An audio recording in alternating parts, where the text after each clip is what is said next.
What's up, everybody? This is One-on-One live from Los Angeles on Radio Row. Nick DeLuca, Jack Roche, Mike Leegan, Mike Messina. So happy that you could join us on this Friday afternoon. The weekend is here. Super Bowl 56, just a couple of days away. The Bengals and the Rams. And before we kick anything off, so happy that we could be joined by John Jastremski of the Ringer podcast, among others. John, appreciate you taking some time with us. Fellas, my pleasure. First of all, some pipes for this WFUV crew.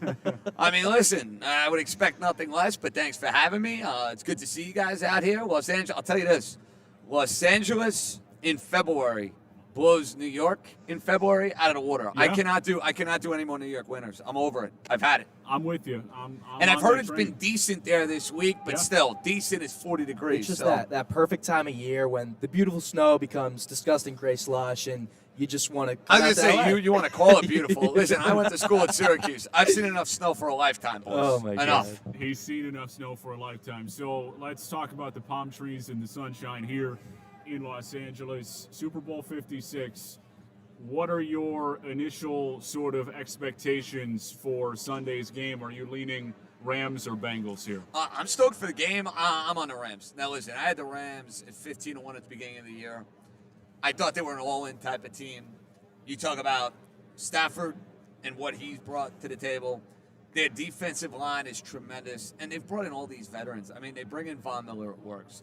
I didn't like the move to bring in Beckham. They bring in Beckham, and he's been a godsend. They would not be playing in the Super Bowl without him. I just think they are flat out better. And I don't know if you guys have gotten a sense being out here. I feel like most of the folks you talk to, they want to pick Cincinnati. Yeah. They want to buy into the Joe Burrow storyline. It's fun. He's exciting. That's all well and good, except the Rams are better. Like, I've yet to hear somebody make the argument to me for how Cincinnati legitimately is going to win this game. What is it? That Burrow's going to be great? Burrow's is that basically it? I mean, and the only thing that scares me from a Rams perspective, and you guys are going to probably laugh about this, the place kicker. I think Cincinnati's got a major leg up with McPherson, who is automatic and does not miss field goals, and that's where it could get dicey, dude. That's where it could get dicey, but I think the Rams are better. I think they're winning by 2 scores. I think if this game is tight, it actually favors Cincinnati, but I don't see it being within like 3 points. I think the Rams are winning by 2 scores. But what you just said about you don't see how they win that game, on paper it looks like the Rams are the better team. I've had that same dialogue in my head for every game that the Bengals have played. I mean, listen, I bet against them in every game, so take that for what it's worth. And I've also bet on the Rams in every game. So something's got to give with this Super Bowl. And you nailed it. But think about it. They're up 21-3, Kansas City, and the game was over. Even at 21-10, the game was over. They have that snafu at the end of the first half. They miss out on 3. Mahomes, brain fart, he's got to throw the ball away. He's got to take a whole lot of grief for that. And then I don't know what happened to Mahomes and the Chiefs in the second half of that game. They got spooked. I mean, that's really the best way to look at it. They got totally spooked. So, I don't see that happening with Los Angeles. They've been here. This coach has been here. They got a lot of veterans on this team. I think they're going to be ready for the moment. We're talking Super Bowl, but selfishly, I want to hear your thoughts on, yesterday's trade deadline and the Nets and this blockbuster trade acquiring Ben Simmons. I mean, we're still hearing about all the pieces, but Seth Curry, couple more, immediate reactions to that. Guys, I think it's a win-win, actually, for both teams. I really do, because, listen, James Harden didn't want to be there. I mean, let's call it like it is. Wasn't playing games, didn't want to be there, ate his way out of Houston, and basically was pounding Domino's and double cheeseburgers or whatever. Played well for Brooklyn last year, but I don't know. Is it the vaccine stuff with Kyrie? Nobody knows why Harden became disenchanted, but he didn't want to be there. So you want to be on the hook for $40 million? No. So what do? They get a young, disgruntled talent in Simmons. They get a sharpshooter in Curry. They get a big who can play a little bit in Drummond. Mm-hmm. And I think Simmons will be great here from this standpoint. He's not going to the Knicks. The attention around Brooklyn, I'm sorry, it's not the same. So he's not going to be scrutinized with every missed shot. He's not going to get booed the way he was getting booed in Philadelphia. He's with Durant. Kyrie, I think he's going to play in some of these home games eventually. I don't know when that is, but I think he's going to play in these home games eventually. And I think Simmons is going to be fine. So all things considered, for a guy who didn't want to be there, Brooklyn did all right. And I think in the short term, listen, Philly gets their guy, Morey gets his guy, he and Embiid, that's a short-term window. Because listen, when we're talking about a center who's 7'1", as good as Embiid is, body types to centers, they break down quickly. You got to strike while the iron is hot. We'll see how that works out for them over the next couple of years. But I like it for both teams. To me, this was such a fascinating trade, not only because you're swapping two of the top talents in the entire NBA, guys who really wanted to be out of their current situations. There wasn't a lot of leverage on both sides. But two teams that are also really competing in the Eastern Conference. I mean, it's not insane to think that the Eastern Conference final could be between Brooklyn and Philadelphia. I mean, these are two really good teams competing towards an NBA championship. Who do you think has the upper hand right now? I feel like it still has to be the Nets, right? That's a good question. Is Kyrie playing in all home games? Yes. Well, if the answer, I mean, because if the Who answer, knows? but listen, if the answer to that question is no, then it's not Brooklyn. Yeah. Like, Durant is the best player of the bunch, sure. But then you have a mix where, you're talking about Kyrie, you're talking about Simmons, you're talking about Curry, that's a nice core. Patty Mills. I'll go with the best player, especially because I don't trust Harden in big games. I don't. I mean, the guy came up small in basically every big game he played with the Rockets. You couldn't find the guy last year. So I'm not exactly singing the praises of James Harden, let's be honest. I'm not. So I would take the Nets. I don't think they're the idea, though, guys, that they're the favorites to win the Eastern Conference to me is laughable. Well, they lost 10 games in a row. I don't know that they're the favorite, but I just think it's realistic to think they'd be there. Look at the Vegas odds, though. The Vegas odds still have them right there. Yeah? I mean, which is a joke. I mean, Milwaukee, to me, they have continuity, and they're a better team. Miami is a better team. I would not put my money on the Nets to win the East. Yeah. No shot. Well, you've also got KD out, right? Which exposed. They're a different team when he plays. I understand that. Even when he is there, though, I'm not picking it. There's too many questions. And the other element at play here is you're working in guys at the end of the year. Basically, you're telling Ben Simmons and Curry and company to get acclimated within a month and a half. Not an easy thing to do. That's not an easy thing to do, guys. And then on the flip side, you've got James Harden and Embiid. I mean, is that the most lethal pick-and-roll duo in the league now? That's a good question. I mean, you would probably say yes by default. I mean, that doesn't mean they're going to win an NBA title, though. I mean, it doesn't mean they're going to get through Miami. People sleep on how good the Heat are, man. They're tough. That team's got chutzpah, man. They know how to win big games. Milwaukee, they defend. Giannis. The fact that Giannis and that team are kind of like flying under the radar, I would love it if I'm them. I would absolutely love it if I'm them. That's the best thing for them. Really is. I think you're right. It's pretty incredible how a team wins an NBA championship and is not still thought of to be right there again. And I think it's certainly a valid point.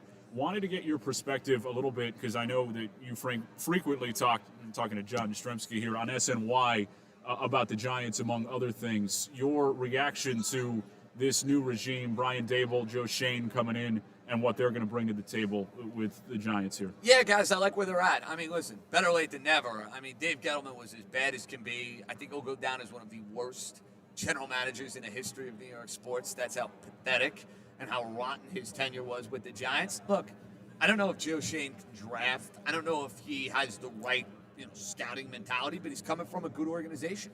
I like that. Brian Dable, look at the job he did with Josh Allen. Let's not make Josh Allen out to be like this can't-miss prospect when he came out of college. He was not. He had arm talent. He had physical gifts. But he was playing at Wyoming, for goodness sake. So I'm going to give Brian Dable a lot of the credit for getting him to the next level as a quarterback. So I like that idea, and you get a free year with Jones. You see how it goes with Jones. But I think more than likely in 2 years they're drafting a quarterback. And that's fine. But I like the infrastructure now, and I like the fact two guys that know each other well, and two guys coming from the same organization on the same timetable. Giants haven't had that now in about a decade. You mentioned how you expect them to draft a quarterback in 2 years. Year 4 for Daniel Jones, new head coach. What are expectations for him this year? I mean, I think he's going to be better, guys, but he don't play. I mean, look at his track record over the last couple of years. He doesn't play 16, 17 games. That's a major knock. Now, I think a positive for him is how the Giants looked without him. They were a middle-of-the-pack offense, not particularly good, but look at the Giant offense when he was not there. They were one of the worst offenses, if not the worst offense in the NFL. I mean, it was embarrassing what they were putting on the field. I want to see him in this new offense. I want to see him healthy. I want to see 2 offensive linemen in front of him, and then we'll kind of take it from there. Yeah, I think that's got to be a huge emphasis for them. And, JJ, we really appreciate you taking some time. We'll get you out of here on this one.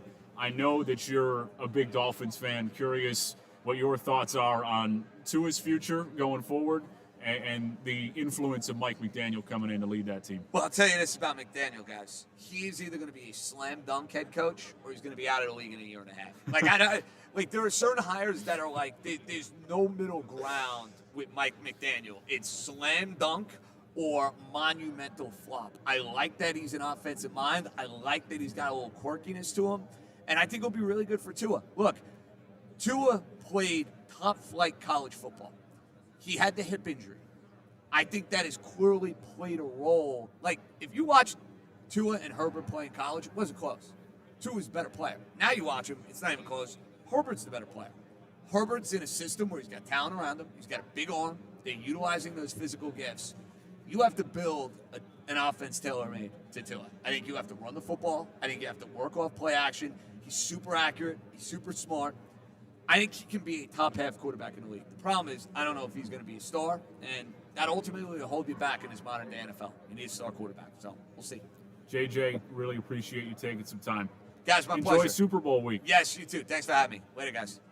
That's John Jastremski on WFUV Sports, part of the Ringer Podcast Network. We really appreciate him taking some time as we get things rolling here on One. Nick DeLuca, Jack Roche here with you at the moment. We'll go through what to expect on Sunday. The Rams blowout, as John talked about a little bit, or maybe an icy performance from Joe Burrow. We never know. Nets beat reporter Jack Roche right here with me, so we'll get his thoughts on seismic movement in the NBA winners and losers in the James Harden and Ben Simmons trade, and the latest with the New York Giants, as we touched on with JJ, as they fill out their coaching staff under Brian Daboll. What's next for Daniel Jones? Saquon Barkley trade potential, fixing the offensive line. Who are they targeting in the NFL draft? All that and more here as we roll on from Radio Row. Jack, how are you today? I'm good. You mentioned the James Harden situation. I got to say, bought a jersey a month ago. Never seen it become vintage in under 2 months. So. That's really a rough development for Jack. And, you know, I thought Mike Leegan had a really good line for you. He said you should have waited about a month. You would have gotten it on clearance.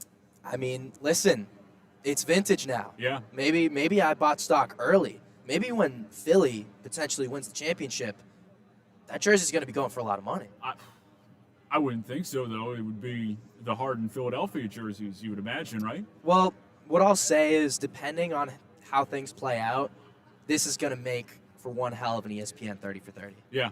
I loved getting a chance to talk to JJ about it, but it's so interesting to me because you get into this situation and nobody had any leverage. James Harden didn't want to be there. Ben Simmons very clearly did not want to be in Philadelphia. So two teams that really didn't have anywhere else to turn. And yes, you might say one team might have come out on the better end than the other, but I would say it was pretty close to fair value. And, you know, both teams are getting something good out of what is a really difficult situation for both of these organizations. Yeah, and, you know, I saw a tweet today saying that if we've learned anything from this Philadelphia situation, it's that when you have a star under contract who wants out, you don't just sell him the minute he's unhappy, right?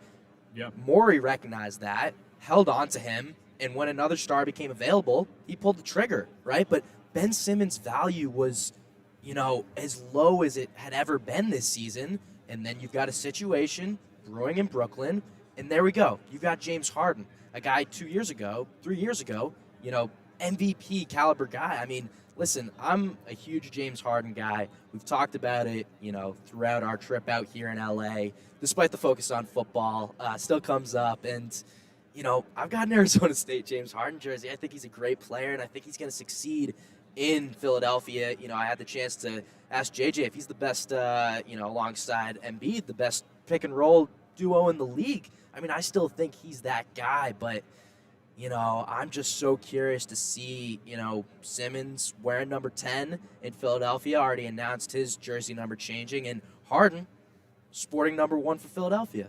There it is. So the body's not even cold, and they're still, getting things ready, after the remnants of the trade, everything squared away is, Ben Simmons is a Brooklyn Net and James Harden is shipped off to Philadelphia. What's interesting to me is that when you look at this, and this is true in really anything, what came to mind for me was this Brady and Belichick relationship, actually, for a number of years. Whether it's running a business, and maybe Tom Brady proved this to not be entirely correct with a couple of really quality years in Tampa. But when you have these two quality pieces that don't work without the other, when you don't have something that can happen without another aspect of what's going on, it's really tough to have any leverage. And maybe Belichick could not have gone on and survived life. It's still to be determined without Tom Brady, and that's in large part really more about whether Mac Jones is good as opposed to what Belichick's going to do in general. But that's how I sort of see this Nets and Sixers situation. There's just no leverage. There is nobody who has any ability to really back out of that. And when the Sacramento Kings, who were the only other really viable destination for Ben Simmons to be shipped off earlier on in the season, backed out and said, no, we're going to play this in a smart way and not just absolutely mortgage the farm and give up everything that we have, like they did, of course, in the trade with Indiana. It's just so interesting that neither of these teams had anywhere to turn, and that's what fascinates me about this trade, because Ben Simmons was never going to show up to play in Philadelphia. James Harden barely showed up, like he was there, but he obviously didn't want to be there. And as JJ mentioned, he was eating his way. He certainly wasn't happy. He wasn't really putting out the requisite effort on the floor. It was more about he just didn't blatantly forego the money and incur the fines that came with not showing up. So that to me is so interesting, because I think that Brooklyn wins a little bit just because they have the better team. And a lot of that is dependent on whether Kyrie is able to stay in the fold as somebody, depending on the vaccination status. If he can play every game, Brooklyn has the better team right now. And Ben Simmons gives them a lot that maybe is even better than Harden. I'm not saying that Ben Simmons is a better player than James Harden, but I think that Ben Simmons might be a better fit for what Brooklyn wants to do when you have KD and Kyrie, a guy who can pass and who can rebound and who can defend at an elite level, which is what Ben Simmons is. I think that's a better answer for Brooklyn, but neither of these teams had anywhere to turn, and I think that's what makes it so interesting, especially when, as I mentioned, they might be playing for a chance to go to the NBA Finals. I mean, they might match up in the playoffs. I don't think that's out of the realm of possibility, and it's just a fascinating trade, because these two teams, whether they felt like they were winning, losing, otherwise, it was good to ship them off. They didn't have a choice. Nick, I want to break down the fit in Brooklyn, but real quick, to the very beginning of your point, you're talking about Brady and Belichick. I thought we agreed no more New England talk today. I'm just making an analogy. No, but in all seriousness, I totally agree with you in the sense that Simmons may be the better fit, because two of the biggest complaints for the Nets all season long, two of the biggest needs have been shooting, which Simmons does not give you, but size, right? You get the shooting when KD comes back. You get the shooting in Seth Curry. And if Joe Harris comes back, he's had some complications with the surgery. I mean, he's arguably the best three-point shooter in the league. So, those are all big additions for the Nets. But size is something they've been desperately lacking all year. They've tried Nick Claxton. They've tried Day'Ron Sharpe. And, you look at LaMarcus Aldridge, hasn't really been able to give you those consistent minutes. He's been a spark off the bench, but that primarily comes on the offensive side of the ball. Their defense is porous at times, and you just don't have that rim protector. You get that in Andre Drummond, and you have the flexibility with Ben Simmons to give you some of that. I've always said that I view, in the perfect scenario, Ben Simmons as a better version of Draymond Green, because he can do it all. but he's just not really that shooter. I mean, he's been like an assist leader. Draymond isn't either, though. That's my Draymond point. can't shoot. Yeah, That's yeah. my point. Right. You know, he possesses the same skill set that Draymond does, but he's playing like a point guard. Yeah. And I just don't think that's a great fit. But you come to Brooklyn, you've got Kyrie Irving, who needs the ball in his hands, but is pretty darn good with it. And you've got Kevin Durant, who is, you know, almost as good of a facilitator as Kyrie Irving. You don't need to be that same guy that you were in Philadelphia, where you're the primary ball handler on that team. You come to Brooklyn, and some of that load falls off his shoulders, and he can be in a similar situation that Draymond Green is in Golden State. Yeah. I think the media and attention aspect of this is also something worth paying attention to, and JJ hit on it, because for better or for worse, you can argue whether this is right, and you know, the Nets fandom is certainly one that might push back on this a little bit, but there isn't that same attention like there is, or pressure is probably the best way to put it, like there is in Philadelphia, especially when if the Nets are bounced in the first round. Say the Nets, you know, they go 500 the rest of the year, they finish as the 8th seed, and they get bounced in the first round by Milwaukee. That's the worst case scenario for the Nets. You got to that I go through see. the plan. Right. Okay, they lose in the play-in. Forget it. Whatever happens. Disastrous. Right. Who's getting blamed? Because I don't think it's Ben Simmons being there for a month and a half. Ooh, I mean, it might be Steve Nash. He might be gone. It might be Kyrie. You're being selfish and not getting vaccinated. You can blame any. They might even. I think James Harden would draw more blame if the Nets were bounced in the first round for not making all of that work than Ben Simmons. To me, he's playing with house money, and that's a good place for him to be. I agree. And that's a really good question about who's to blame, because I think that Nash doesn't get enough of a hard time. I think that he sometimes lacks creativity with this roster. And, I mean, listen, it's crazy to look back on since he was traded from Houston to Brooklyn. You know how many games the three of them played together? Kyrie, KD, and James Harden? I think it was under 30. 16. Wow. I mean, that's an NFL season. Yeah. It's unbelievable. I mean, that's one of the, you know, on paper, one of the most elite offensive trios we've ever seen. And they played 16 games together, and right now the Nets are, I think, the 8th seed in the East. Yeah. And lost 10 games in a row. I don't know who to blame, because, you know, Durant is definitely responsible for assembling the trio, right? You can't act like Durant didn't go into the front office, tell Sean Marks, you have to get James Harden right now, right? And he's also the guy that came to Brooklyn with Kyrie. So Kyrie drives everyone crazy. He's not getting vaccinated. Vaccine mandate may change, but there's only so much speculation we can do there, because it's just public policy. Right. You know, Out of your we're control. sports guys. Right. We don't know that.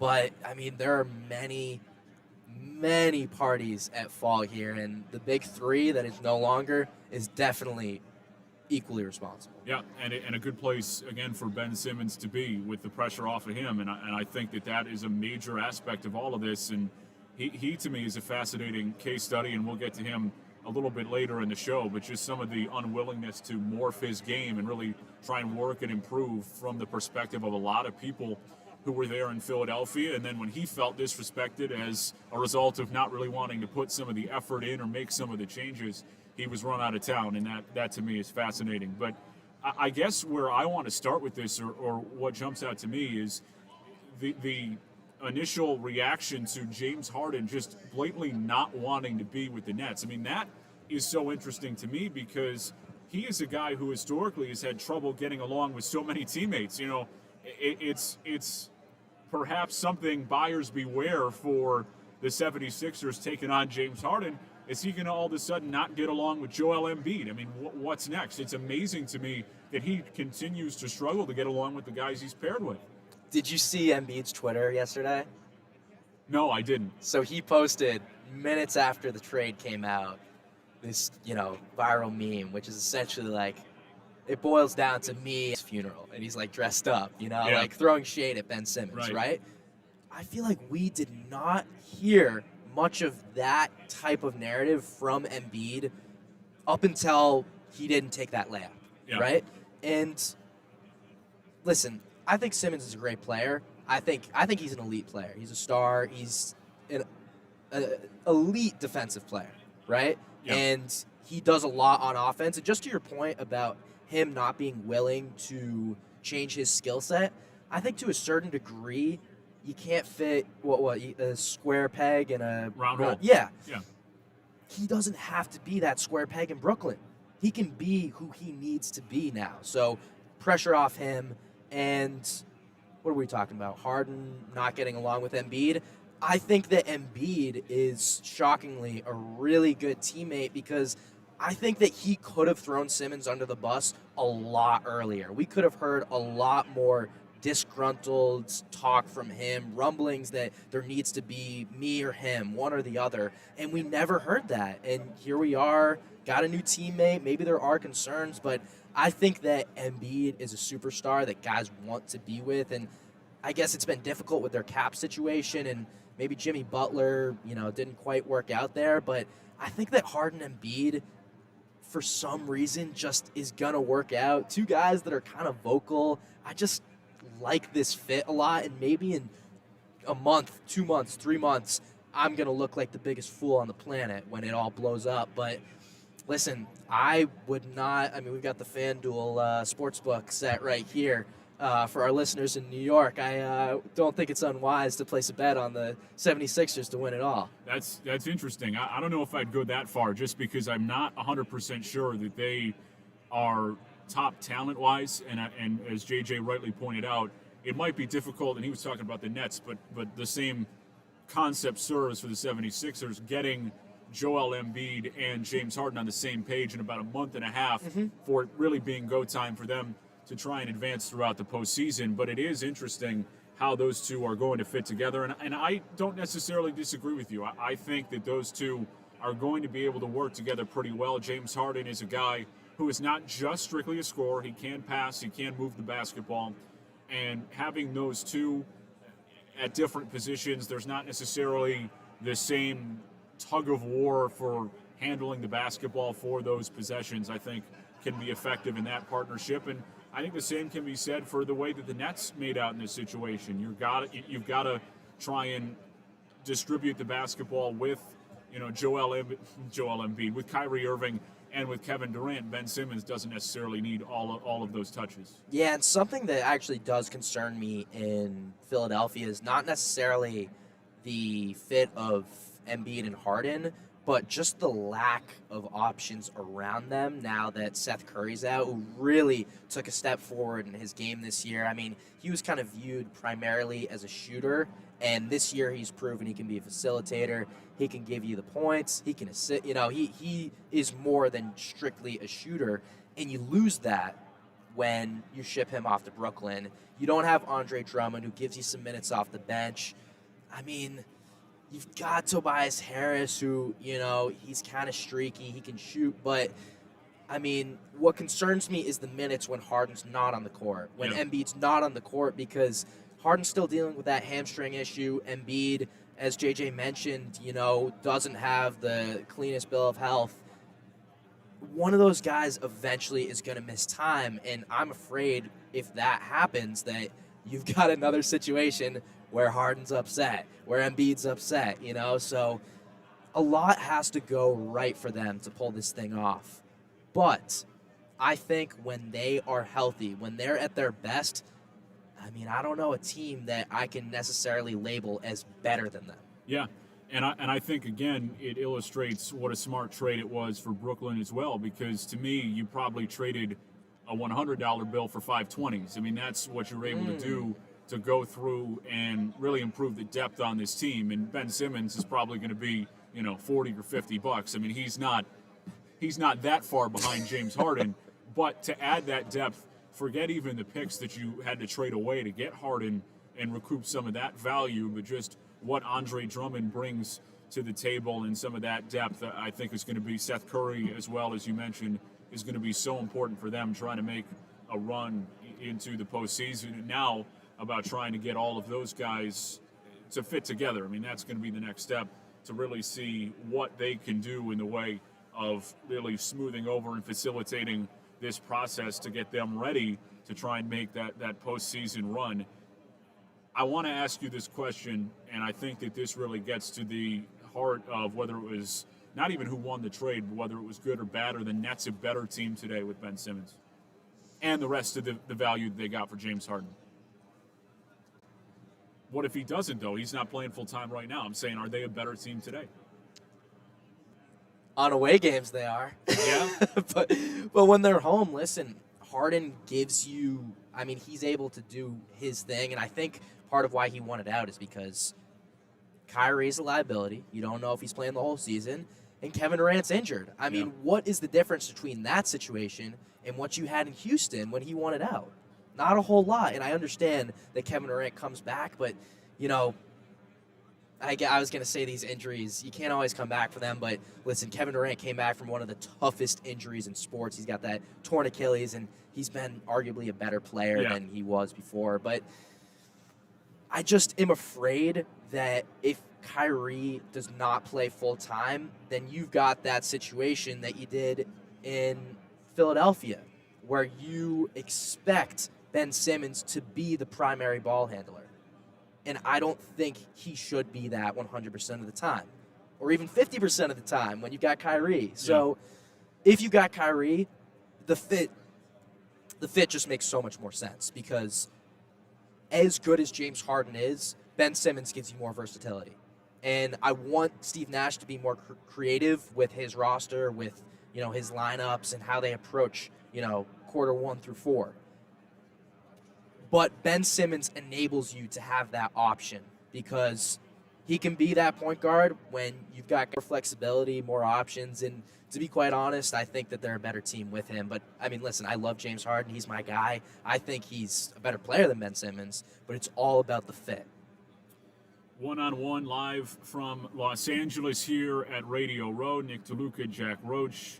Appreciate you hanging with us on this Friday afternoon. Super Bowl 56 on Sunday between the Bengals and the Rams, talking the James Harden and Ben Simmons trade between the Nets and the Philadelphia 76ers. Into hour 2, we'll touch on the Giants as they fill out their entire coaching staff and what to expect on Sunday with the Rams and the Bengals battling it out. Of course, that the main focus here in Los Angeles at Radio Row, as well as any other guests that might want to stop by for us here at Table 44 here in the Los Angeles Convention Center. But I'm curious how you feel, because I'm to a point where I like the trade for Philadelphia because they didn't have any other option.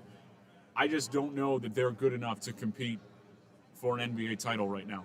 I mean, those two are really good, but I think they blew away any depth that they might have had throughout the rest of their roster. And I know the causes for concern injury history-wise with both Harden. Is he 100% healthy? What's the deal with him? Is he going to be reliable? Joel Embiid certainly has had his share of injury issues.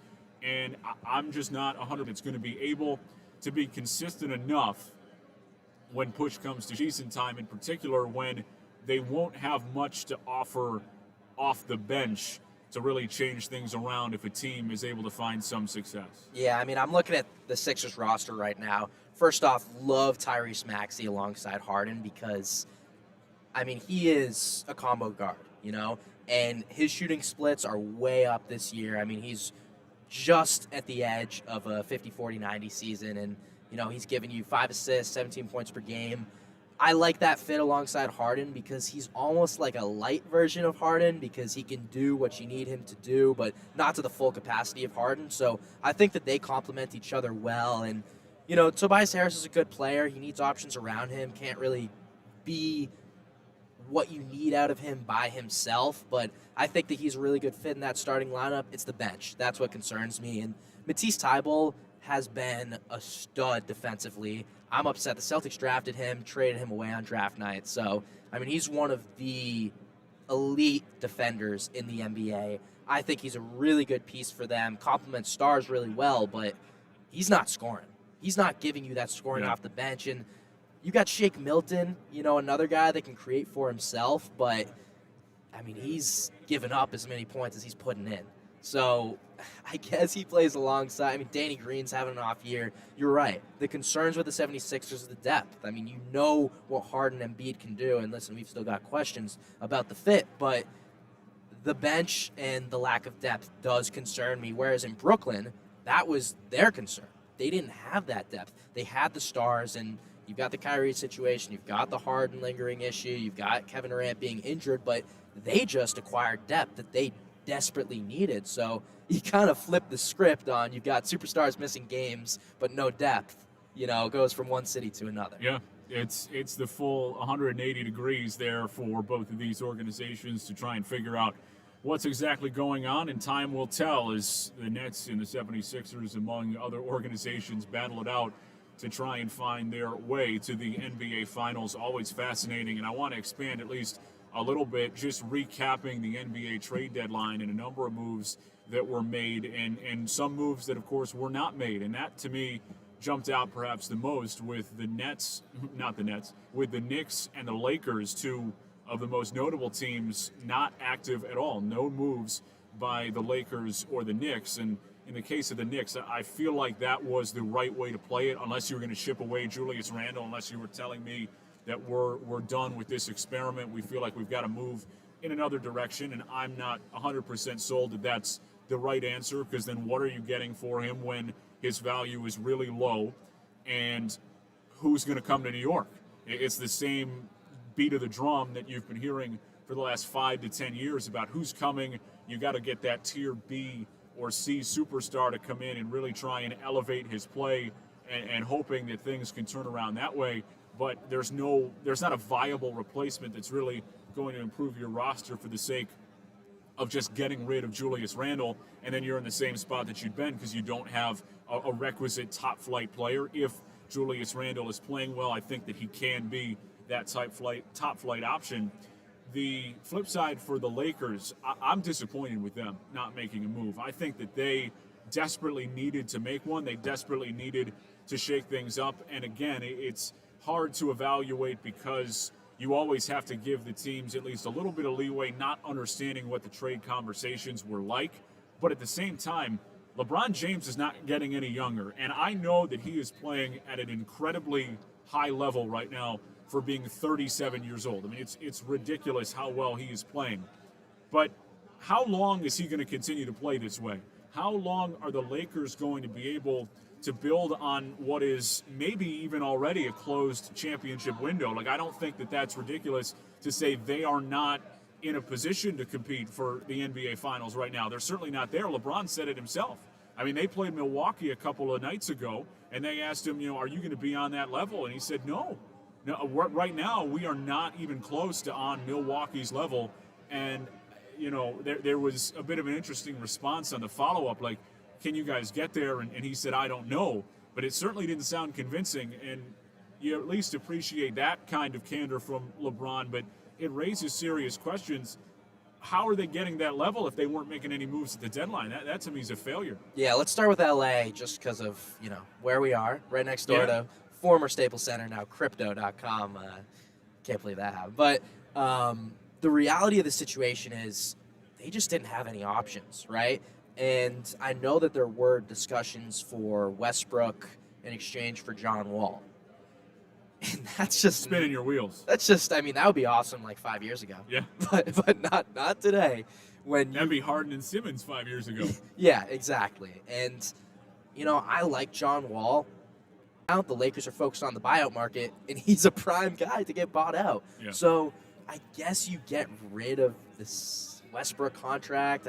It just doesn't he is in the locker room, too, which has apparently been up and down just with the role and everything going on. Yeah. I like John Wall, and I think that if he is bought out, he's going to the Lakers.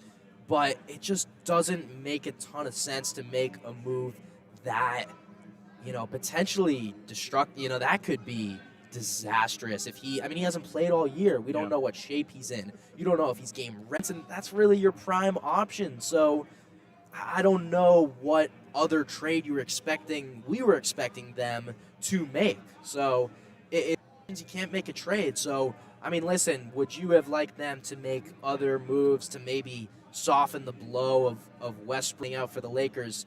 I guess. But, I mean, let's talk about New York, I guess. Yeah. Well, I think that they made the right decision to stand pat. I really do, because I don't know what they are chasing after to try and improve this roster. And the good thing for the Lakers in being able to be flexible at the deadline was you have your two key pieces. Like, you're building around LeBron James and Anthony Davis and those guys. Sure. I'm kidding. The way he's played recently, I mean, you're not building around him, but he's been a really valuable piece for them. I think it's not crazy to say that those guys are still, centerpiece options on a championship team, and you got to build around them in the right way.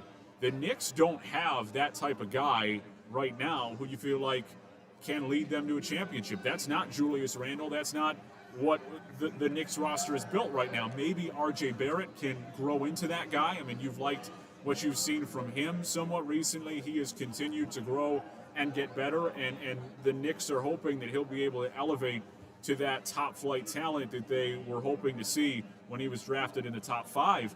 But I'm just curious if there was anything out there for the Knicks to make any type of move that was going to improve their roster. I don't think there was a move there that takes them closer to a championship. And I mentioned it off the jump, but you're in the same spot. You're spinning your wheels. It is the same old song about we can't attract the free agent talent here, so we've got to build this thing in another way. We're trying to build through the draft. We want to be smart with our contracts, and even the Julius Randle contract is not so ridiculous that they can't get it off their books, and that in the right situation, he wouldn't be a valuable piece to another team worth what he is making right now. I mean, there are teams in the NBA. The problem is the Knicks aren't just selling for the sake of selling. I don't think that makes sense. I think it also takes, as we talked about with Ben Simmons, the right personality to be in New York and to deal with that pressure. Now, Julius Randle recently hasn't necessarily shown that all the time, but I'm still confident that he is that guy, and that is a valuable aspect of what the Knicks are chasing, and I don't think you can just give up on that because things haven't gone as well as you would have liked this year. And you know what, Nick? We'd be having a different conversation if the Knicks made the progress that we were expecting them going into this year. Yeah. They, 41-31 last year? I mean, they went on an incredible stretch to end the year, and then they add Evan Fournier, Kemba Walker. You expected them to be better than they are in what's been, a mediocre season for the Knicks. If they were actually a team that were, destined to be better than just a play-in team, I think that puts more pressure on the Knicks to actually go out and acquire a guy that helps them this season. But I think at this point, the Knicks realize that they kind of got to let the season run its course. There's no reason to give up assets to get a guy that might only help you this year for a team that's not really expected to make a lot of noise in the playoffs. So I think that you want your young guys to produce and progress. And you want to see which of the veterans are actually here for the long haul. Julius Randle. Is Evan Fournier a guy that you want going forward? What do you do with Kemba Walker? You've still got him on the books next year. Are those guys that you want to ship?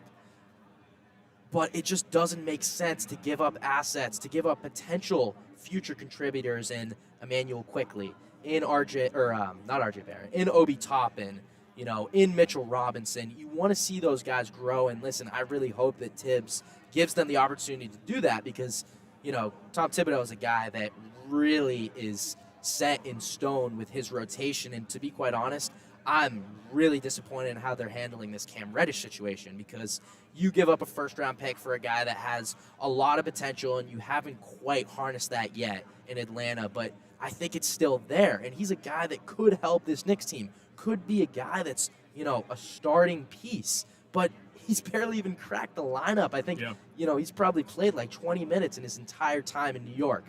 That makes me upset. So the reality is it just doesn't make a lot of sense for the Knicks to get a guy that helps them this year. So what? They win 2-3 more games? And then what? What's your end game here? I think that they're focused on next year, which is unfortunate and upsetting for New York fans that had really high expectations this season. it's so weird to me that there seems to be a little bit of a disconnect between what Tom Thibodeau is running throughout his rotation and evidently what the front office saw in Cam Reddish. And I'm not sure that, I mean, maybe we're not there every day, and maybe there's some other stuff and he's still learning along a system, but you feel like a guy who's that talented can give you at least some minutes off the bench, whether it be, in a lower leverage situation where he's going to come in and defend, or you put him in a certain position to at least get him on the floor, to use him a little bit to your advantage. Why are you giving up a first-round pick for him otherwise? And I'm fascinated by the decision that's going to come for the Knicks organization this offseason, because I don't think that Tom Thibodeau is safe by any stretch of the imagination, but I also think that there needs to be a pumping of the brakes and evaluation of, we have been so bad for so long. Finally have the success in year one. We don't take the step that we were hoping for, and it's a regression in year two. Are we going to fire that coach after year two, after we've been so bad for so long? Is that what the Dolan family is going to do? I just think that there's so much talk about all of this, but at the same time, the skepticism about the job that Tom Thibodeau can do and has done is warranted. I mean, this is a guy who came in, and a lot of credit to him for the way that he handled last season, but the results had not been there in his stop in Minnesota, toward the tail end with him in Chicago. I mean, I think it was reasonable to be skeptical of bringing him in and the success that he would have with the Knicks. And I was a bit surprised at how well that they played in year one with him last year. But, they are trying to play a different style of basketball, and it fits some of their roster. It does, with the way that they're trying to play.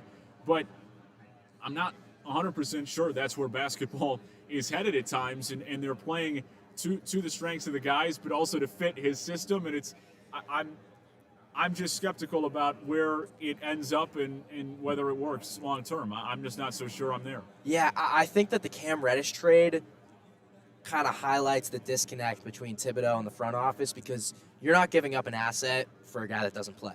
No team does that. And you kind of, I guess you knew what you were getting out of Tom Thibodeau when you hire him, but the question is, well, did you just hire him to get you from a bottom-feeding team to, a respectable franchise, and that's when you make the next move? That's when you get the guy that you want, and you develop those young players. I think that Thibodeau has made the Knicks not a disaster of a franchise, because they had lost so much respect. I mean, you would mention the Knicks and you would laugh, because they just hadn't been relevant since Carmelo Anthony played, and that's that didn't exactly work out either.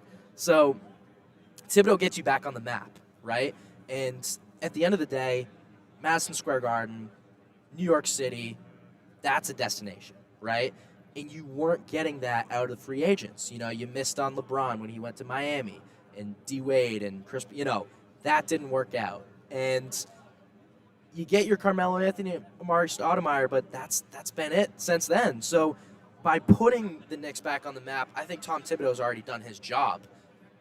And you know what? I wouldn't be shocked if he got fired, if they finish below 500, if he doesn't play Cam Reddish, and you don't really know what the future holds for guys like Emmanuel Quickley, for Obi Toppin. I mean, you don't just take a guy 8th overall to see him, relinquished to the bench when your team's not good. Yeah. It doesn't make sense when you're kind of out of it to not try and get those guys reps, and that's what you knew you were getting out of Tom Thibodeau.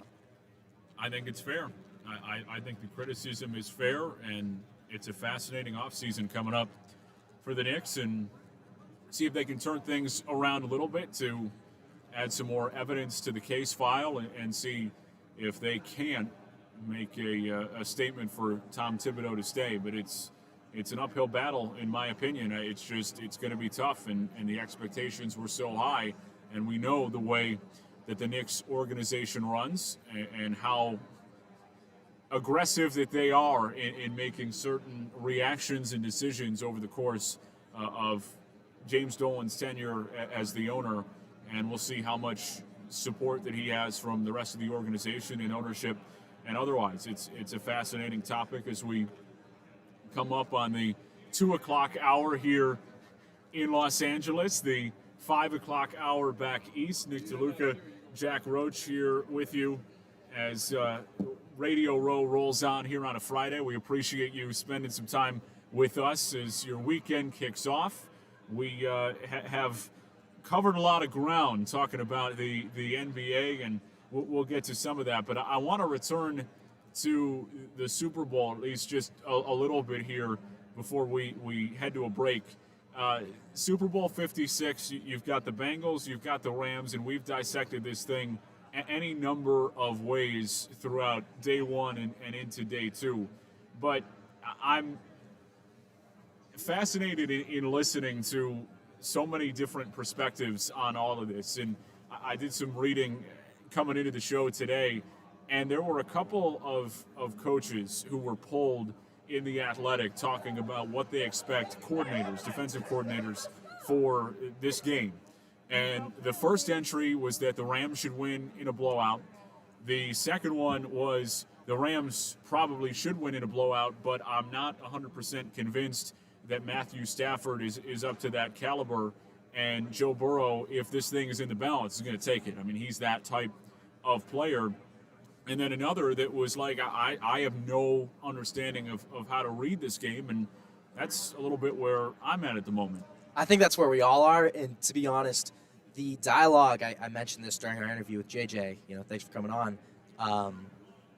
He mentioned how it doesn't make sense on paper how the Bengals win this game, but I've said that same thing about all the other games they played. I was in studio with Mike Leegan ahead of the Titans-Bengals game, and I go to him, hey, are the Titans a lock to win this game or not? And I I ended up taking the Titans, and that didn't work. And, I've said the same thing for each of these Bengals matchups, and I would be upset if this is the one where I'm actually right. But listen, the Rams roster is so talented. We know this, and Matthew Stafford has seemed to be that veteran guy that's pulled it all together. But, this Bengals team just has momentum on their side. They've played well throughout the playoffs, and Joe Burrow has quietly become the coolest guy in football. So, it doesn't make sense. I can't give you a rational explanation, but, man, I like this Bengals team. Yeah, and that's really what JJ was talking about. I haven't heard anybody get into, how exactly the Bengals are going to beat the Rams. We just feel like it's going to happen, or we want it to happen. We're rooting for that outcome, and your brain says the same thing. I mean, I do think the Rams are the better team. I don't think there is any question about that. They pushed all their chips to the middle of the table with the trade that they made, Goff out, Stafford in, to bring in Odell Beckham Jr., to bring in Von Miller midseason, giving up second and third round picks. I mean, they don't have a first round pick until it's something ridiculous, like 2025. I mean, they are just not doing any of that. They're not drafting anybody, and they are really being aggressive, going all in, and that's something that you can respect about the way that they are running their organization. But it just feels like they are taking the risk. They are going in and really trying to win the Super Bowl. That was the mindset coming in, to the season. And Cincinnati, while here, feels they had a schedule. You're not 100% clear about how they even got here. And, I'm not 100% sure that they're quite there. I'm leaning Rams right now, but we'll see throughout the week here how it goes. Yeah, it's just the head versus heart thing. Like my brain tells me the Rams and my heart tells me the Bengals. It's been that way throughout the playoffs. I mean, I also saw something similar to that when it came to the Rams versus Buccaneers. Yeah. Right? Because it was like everything makes sense. You've got, Jalen Ramsey, you've got Cooper Kupp, Matthew Stafford, whatever. And then you're like, all right, so why would you take the Bucs? Well, you're playing against Tom Brady, So it's the head versus heart thing, and I really hope the Bengals win. I really hope the Bengals win. You're rooting for the Bengals this weekend? Oh, yeah, absolutely. Absolutely. I mean, why would I, as someone that doesn't have, any stake in it, Yeah. why would you not root for the underdog? Why would you not root for the guy, the comeback player of the year, the guy who, has become this sensation, I mean, listen, throughout the whole season, we're talking about Justin Herbert's still a better player than Joe Burrow. I'd rather have Lamar Jackson than Joe Burrow. And, here we are, Super Bowl weekend, 2 days out, and he's, all the lights are on him. I mean, he's the biggest name in this game right now, where you've got Cooper Kupp, the Offensive Player of the Year. You've got Odell Beckham. I mean, he's been around for a while, and he's been kind of this, magnet, this media magnet wherever he goes. I mean, there are always mics in his face, but Joe Burrow is the guy that we're talking about. So, I don't know. I like the Bengals. We'll have to get into the picks tomorrow, but I'll hold off on mine for right now. I'm just talking about the heart. My feet will be placed toward the fire tomorrow, and that's when I'm really going to have to make a determination. Right now, I'll lay off of it at least for a little bit. And I like that you brought this up, at least preliminarily, and we should probably talk about this a little bit more because we haven't touched on it. Of course, it happening last night, but the reaction to the NFL honors that was held yesterday here in Los Angeles, announcing any number of awards, primarily Aaron Rodgers as the league MVP for a fourth time in his NFL career, a guy who has been so good for so long, a storied career for Rodgers, especially in a year that was filled with so much turmoil. I mean, you didn't know whether Rodgers was even going to show up in Green Bay, whether he was going to come back, all that went on in that offseason, and then to come in and deliver the type of season that he did, and it was really a back-and-forth situation where what the heck happened at the end of it, because it was going so well and he had such a great year. And, of course, this is a regular season award, so the postseason not taken into account, but to see that crash landing that they had in the divisional round against San Francisco, losing on the road in the snowstorm to Jimmy Garoppolo, who did not play well in that game, and Rodgers just absolutely shut down along with the rest of that Packers offense. And I'm of the mindset that Aaron Rodgers was deserving of that MVP award. He had a really good year. But there is a really strong case for Joe Burrow. I really think that there was a really strong case for Joe Burrow, and not somebody who was talked about a ton. I mean, there were a couple of guys who were in the fold there, but I think that Joe Burrow might be the most valuable player in the NFL.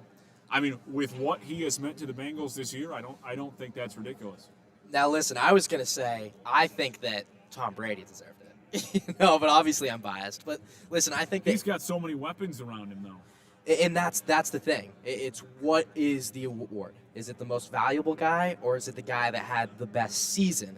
Because then you could start talking about running backs if you're talking about, who had the best season. But when it's most valuable, you got to have the quarterback, right? I like Tom Brady, but whatever. Father Time wins. He can do his thing. Joe Burrow. I mean, listen, they go from a 4-win team to a Super Bowl team. And that's because of Joe Burrow. And obviously that's because of Jamar Chase too. But, wow, I actually hadn't really considered that. I just don't know if he put up the same. I mean, I don't have the stats in front of me, but I feel like it was Rodgers' award, and these awards are somewhat media-driven, somewhat narrative-driven, and I think that was on Rodgers' side this year, but joined by our producer, Mike Messina, back from the Bengals availability. All right, so he's back. How was Joe Burrow? How was Joe Burrow? Oh, I want to hear it, yeah. This is perfect. There he is. He's back. All right. Got to get him in here. All right. How we doing, Mike? Am I on? Let's see. He's on. Can we hear him? Yeah, can you hear me? There Oh, he you is. sound Awesome. great. Great. Well, first off, let me start. It was excruciatingly hot out there, and it was all outside. I thought it was going to be inside of a gym or something like that. But I think it's cold in here. It's chilly in here. I got to be honest. I'm jealous of your long sleeve shirt. Oh. I asked every player about the preparation going into a Super Bowl game compared to going into a regular season game, and all the players said that there's no change for them. There's no change mentally for them. They take every game by game, like it's their Super Bowl from week 1 to week 17 to the actual Super Bowl. So every single player is on board with the mindset they had all year. Go take it play by play call, game by game, and that's how they're going to win this game. Not surprised to hear that. I think that's always the challenge for these types of games, to make it normal, because there's so much that goes into the rest of this. Radio Row, the media availability, 2 weeks leading up to the game, and everybody asking you for tickets, or, hey, can you do this story? Everybody wants to come in and cover this game from everywhere. I mean, it's not even, just from across the United States, but internationally. I mean, the attention that is on this game, that's no secret to anybody. But I think it can be overwhelming, and we'll get to this. We talked about it a little bit yesterday, but, how do the players handle it? How does Sean McVay handle it? We had question about that with the way things went in the, NFC Championship game for them. And I'm not surprised to hear that at all, because, that's the goal. I think it's easier said than done. Oh, of course. And something else I asked most of the players about is Joe Burrow's leadership, coming back from that brutal knee injury last season, leading the team to a Super Bowl this year. And Joe Mixon said that he's the best leader he's ever been with, he's ever worked with. And I think it was Jamar Chase who said Joe Franchise. That's what they call him in the locker room. And that kind of just sums up what Joe Burrow means to this team, to the organization, and really the reason why they're in this position right now. And obviously, never winning the Super Bowl, huge for the city of Cincinnati. And the players love Joe, love his atmosphere, love the energy he brings to the locker room, and they couldn't ask for anything better, they said.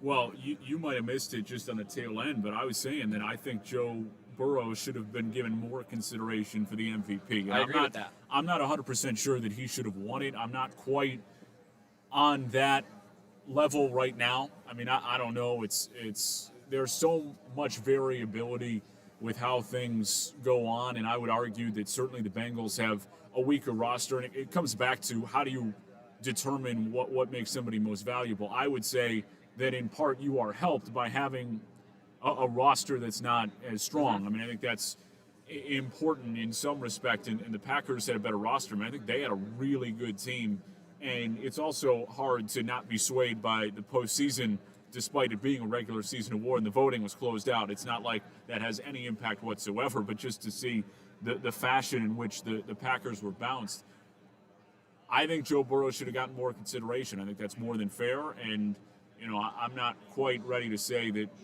Rodgers was undeserving of that award, but I think Burrow certainly deserved more of a discussion surrounding his candidacy. Yeah, I completely agree with that. I also think Tom Brady should have gotten more votes than he got. I agree, Aaron Rodgers was the MVP of this league, but I believe Tom Brady got 11 votes, was it? Yeah, I think he should have gotten way more than that. And another reporter asked a question today to Jamar Chase saying, how will Jamar Chase get around Jalen Ramsey, and how will Jalen Ramsey cover Jamar Chase? And he had a little giggle, smiled, and said, I'm not answering that question. Next. So it was kind of funny. So that's going to be a great matchup to watch coming on. And we all talked about it yesterday. That's the matchup to watch right there, Jamar Chase, Jalen Ramsey, because you have to imagine they're going to be going up against each other. Yeah, they certainly are, and that is a fascinating aspect of this just because of how good that Jalen Ramsey has been for a long time and how good Jamar Chase has been since bursting onto the scene. And I think that Jalen Ramsey has an edge in this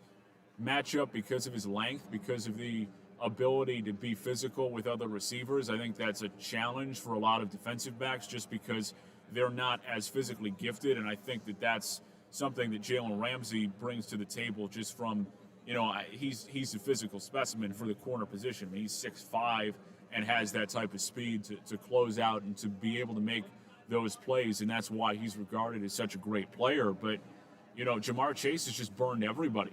There's nobody who's been able to guard Jamar Chase. He's a rookie. You feel like he's going to hit the wall, or there's going to be something somebody's going to figure him out to be able to neutralize him. And even Kansas City, who went in to that AFC Championship game saying we know what he was able to do against us in Week 17, and he led them to a win, had 250, almost 300 yards receiving. He out-received Patrick Mahomes throwing the football. So you knew that the emphasis for the Chiefs was going to be to try and take him away. They really did that for the most part in the first half, and yet in the second half he really got going and they had no answer. It just seems like that Cincinnati is able to force feed Jamar Chase the football whenever they want to, and there isn't a ton that teams are able to do to stop it. And you would think by now there would be some answer on this is how you're going to approach trying to shut down Jamar Chase. Nobody's come up with it yet. And look, they double-team Jamar Chase, but then you have the combo of T. Higgins and Tyler Boyd on either side of Jamar Chase, and you can run the ball up the middle with Joe Mixon. So if you're trying to take the ball out of Jamar Chase's hands, sure, you can, but they have 3 more lethal weapons that can get that ball downfield, short-yarded situations, 3rd and short, and then able to get that first down, especially Joe Mixon. He is a smaller guy, but a running back can get through any hole possible. He's fast, and he can beat that defense very quickly. Nick, I have a question for you. Do you think lost the question. I got to be honest with you. Slipped right out of my mind. Well, I don't know. I don't think very often. I know. So, maybe not. There you go. It's funny, but no worries. Got it. Okay. Odell. Sure. Here we go. The combo with Odell and Eli Apple. What do you expect going into Sunday with that combination? Possibly going up against one another right there.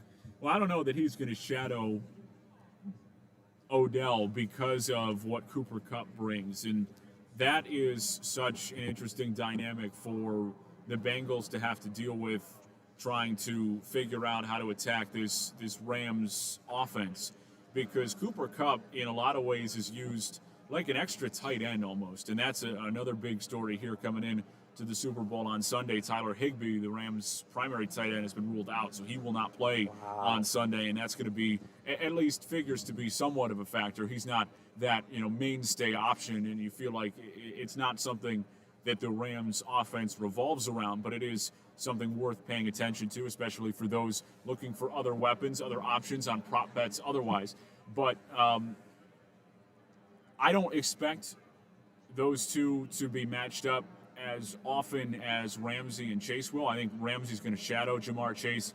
I don't know that that's necessarily going to be what happens from Cincinnati's perspective defensively, because they'll have so much to worry about. But Cooper Kupp does such a great job of creating that space. It's hard to really jam him, to get a read on him at the line of scrimmage because of the way that he is deployed in the Rams offense. He plays so close to the line of scrimmage, you really lose him in the fold, and he can break in, he can break out, he's playing in the slot. It's difficult for defenses to really key on him in that way, and I think that's, in a roundabout way, something that Cincinnati does a really good job of in utilizing Jamar Chase and moving him around to different spots. But I think that when matched up, Eli Apple is obviously at a disadvantage, and that's something that the Bengals are going to have to be paying attention to. But you know what? The Bengals were at a really big disadvantage against Kansas City, and they were able to shut them down in the second half. And I think there's a lot of talk about whether it was the job that Cincinnati was able to do, whether it was Kansas City just ran out of gas, whatever the heck that was. They were shell-shocked, whatever the case may be. They just shot themselves in the foot. But I'm not so sure that I'm ready to not give credit to Cincinnati's defense. It was a really impressive performance. So, that's a matchup to watch. It's a matchup to key on, but I think it's really going to come down to Cincinnati's ability to get a pass rush, because we know that their secondary is not the best in the NFL. And can those guys, Hendrickson, Hubbard, get after Matthew Stafford and make him uncomfortable? In the same way we feel like there is an expectation the Rams are going to do with Joe Burrow because of the offensive line that Cincinnati has. That, to me, is going to be the key for Cincinnati defensively, and mitigate some of the playmaking ability of Odell, of Cooper Kupp, of the rest of the weapons that Los Angeles is going to be able to deploy, because, it's going to be a long day if they're not getting a pass rush, because this is not a secondary that's going to be able to sit back there and find a lot of success. What do you think the over-under is on Joe Burrow's sacks? 4. 4. It could be. I feel like it's got to be higher than that. What was it? No way. It can be higher than that. His Well, pass attempts is 36.5. Attempts, not successful, just attempts. I'm taking over then on that then. What was in Tennessee? He got sacked 9 times. That 9 Yeah, times. but even Come on. so, they're going to get the ball out more quickly. I think they did a very good job of adjusting the game plan with the way that they were figuring things out to be better against Kansas City, who's got maybe not as good a pass rush as Tennessee, but certainly a pass rush that is respectable. I mean, they're able to get after you, Chris Jones, and you know, those guys up front, Frank Clark. I'm just not sure that this is that same type of deal. I don't think that they are going to go in ill-prepared again to be able to just get run over again. I don't feel like that's going to be the case. I have a hard time believing they're going to give up 9 sacks. No, I'm not saying it's not. Like I like what the Rams bring to the table up front. How can you not? I mean, Floyd, Von Miller, Aaron Donald, it's as good a front as you're going to get in the NFL. But they're going to make adjustments and be in a space where we're not going to get sacked 5 or 6 times. I think Joe Burrow is going to be better about getting the ball out, too. Absolutely, but listen, there's only so much preparation you can do. There are only so many adjustments you can make when you've got guys of that caliber coming at you, you know? Yeah, but a lot of times it's on protection, too. You know, you got to be able, as a quarterback, to understand what's going on. And I would expect, and this was something that had been paid a lot of attention to by any number of sources, expecting the Bengals to combat some of these Rams pass rush.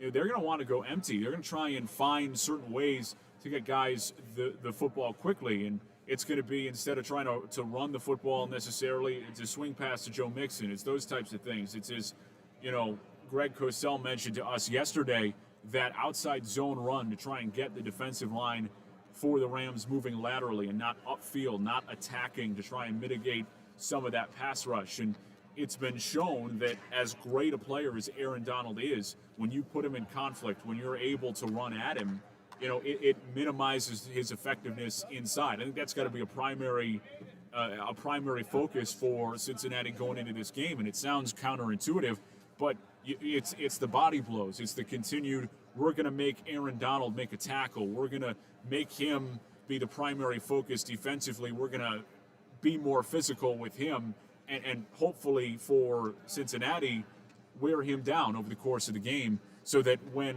it comes time that the Bengals have to open it up and throw the football and really try and force feed Jamar Chase, T. Higgins, Tyler Boyd on the perimeter, you're in a situation where Aaron Donald isn't getting after you as significantly as he would otherwise. Absolutely, but when you increase focus on him, when you put more attention on him, I feel like that opens it up for a guy like Von Miller to have a big-time game, right? And when you're changing game plan, that just makes me wonder, are we going to see those deep passes to Chase that we've seen throughout the playoffs? You know, are we going to see more of a shorter approach to them? And to be honest, I'm just not, I guess back to JJ's point, on paper, I feel like the Rams win this matchup, right? I just feel like everything that we're talking about now makes me think Rams. But listen, I love the Bengals. Jack Roach loves the Bengals, and that's it. Okay, that's fair. I know that you love the Bengals. We'll see if they win. I'm not quite there yet. Might have just tipped my pick. I don't know. No, you don't have to. I won't make it right now, but it's going to be an uphill battle for them, in my opinion. I think they're going to have to do a lot of those things that Greg talked about in just making sure that they are smart with the way that they manage what is a really good Rams pass rush. And I do think they're going to come away with a better game plan, though.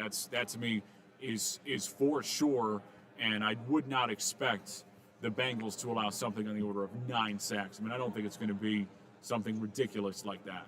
Yeah, I mean, I'm interested to see how Zach Taylor approaches this game because, listen, last year we were having talks about, is he still going to be the coach of the Cincinnati Bengals? And here we are as like a Coach of the Year candidate. Who ended up winning that?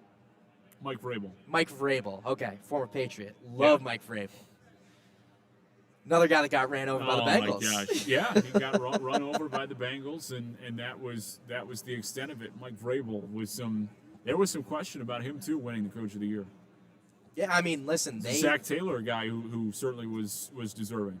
Yeah, I mean, I was so shocked, and the reason why I picked them over the Bengals coming into their matchup was how well they were able to manage without Derrick Henry. I mean, we saw him earlier today. He is massive. I mean, I want to say he looks even bigger in person than on TV. And do you remember the picture of Derrick Henry standing next to Mark Ingram? Yeah. That is like, he made him look like a little kid. We're talking about a former Heisman winner, 2 former Heisman winners. So I was shocked that they were able to manage as well as they did without the most, arguably the most dominant player in the NFL. You get him back going into the playoffs, and the Bengals still won that game. So I find it hard to bet against Joe Burrow. I find it hard to bet against Zach Taylor and co.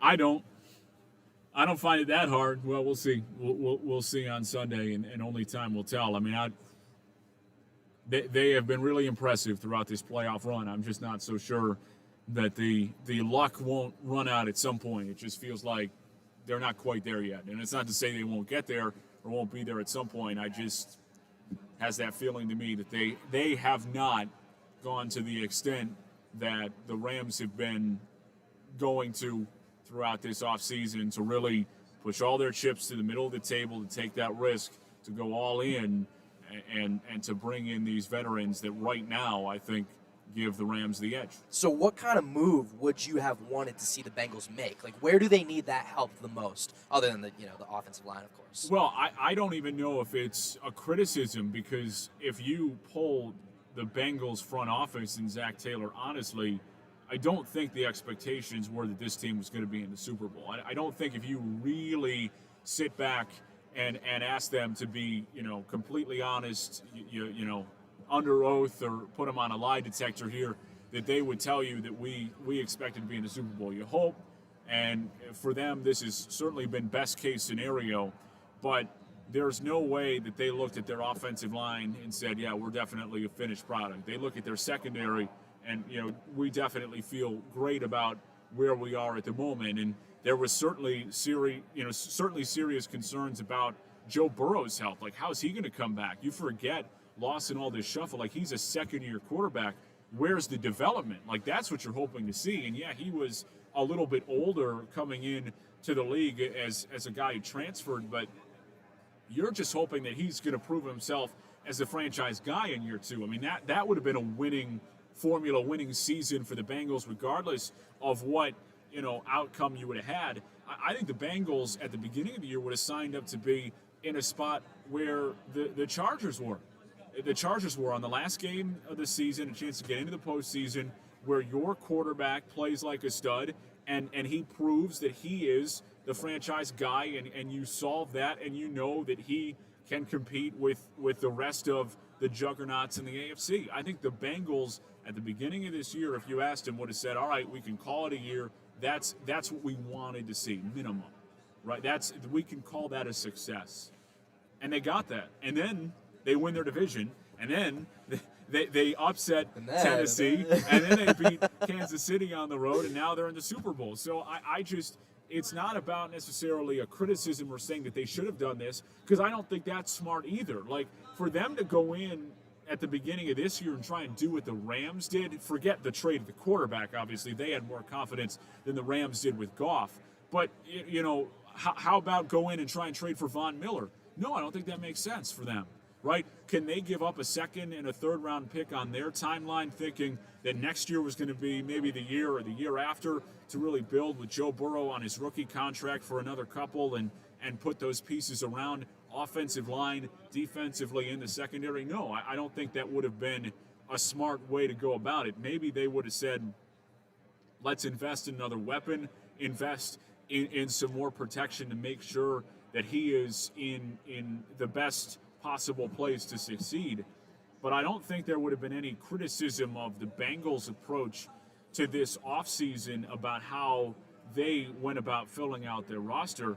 I think they're just surprised that they are in the spot that they're in right now, if we're being completely honest with you, because You didn't see the Bengals in this game. No. I didn't see the Bengals in this game. I don't think anybody really expected that was going to be a thing, and yet, it ended up that way. So that to me is kind of how things have unfolded. Great. Jack Roche, nice Nick DeLuca, Jack Roche, Mike Messina here with you from Radio Row here in Los Angeles. Still trying to work out who's going to be coming and going here on table 44 here at the Los Angeles Convention Center, and word is it's going to be Brandon Marshall shortly. So that an awesome get, and our props to Mike Messina for yanking that guy in, because he's going to be another really interesting conversation to get his perspective on this game and all of the things that he can add as we previewed that Jalen Ramsey and Eli Apple matchup and how teams go about defending Cooper Kupp, all of those things included. But, that to me is the overarching, message coming into this game. It's such a different type of outlook for these two teams going into the season. I just don't know that the Bengals expected to be here, and that doesn't mean they can't go out and win. I'm just of the mindset that they weren't going to make those types of moves. It wouldn't have made sense. You don't want to tie yourself up down the line salary cap wise for an aging veteran. Where's Von Miller going to be in 2 years, right? Do you really want to push the envelope giving up second and third round picks when you can get guys as you build controllable otherwise to really give you those types of pieces where, you're going all in if you're the Rams because you've made that move?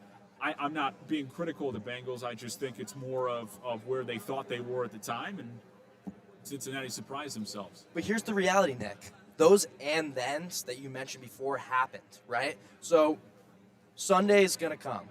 They're going to win or they're going to lose, right? Yeah. But regardless of what happens, they still have holes to plug, most notably with the offensive line. But listen, secondary needs help. They have a lot. I mean, the offense, with the exception of the O-line, I think they've got a lot of weapons that are going to be there for the long haul in those young, talented skill players.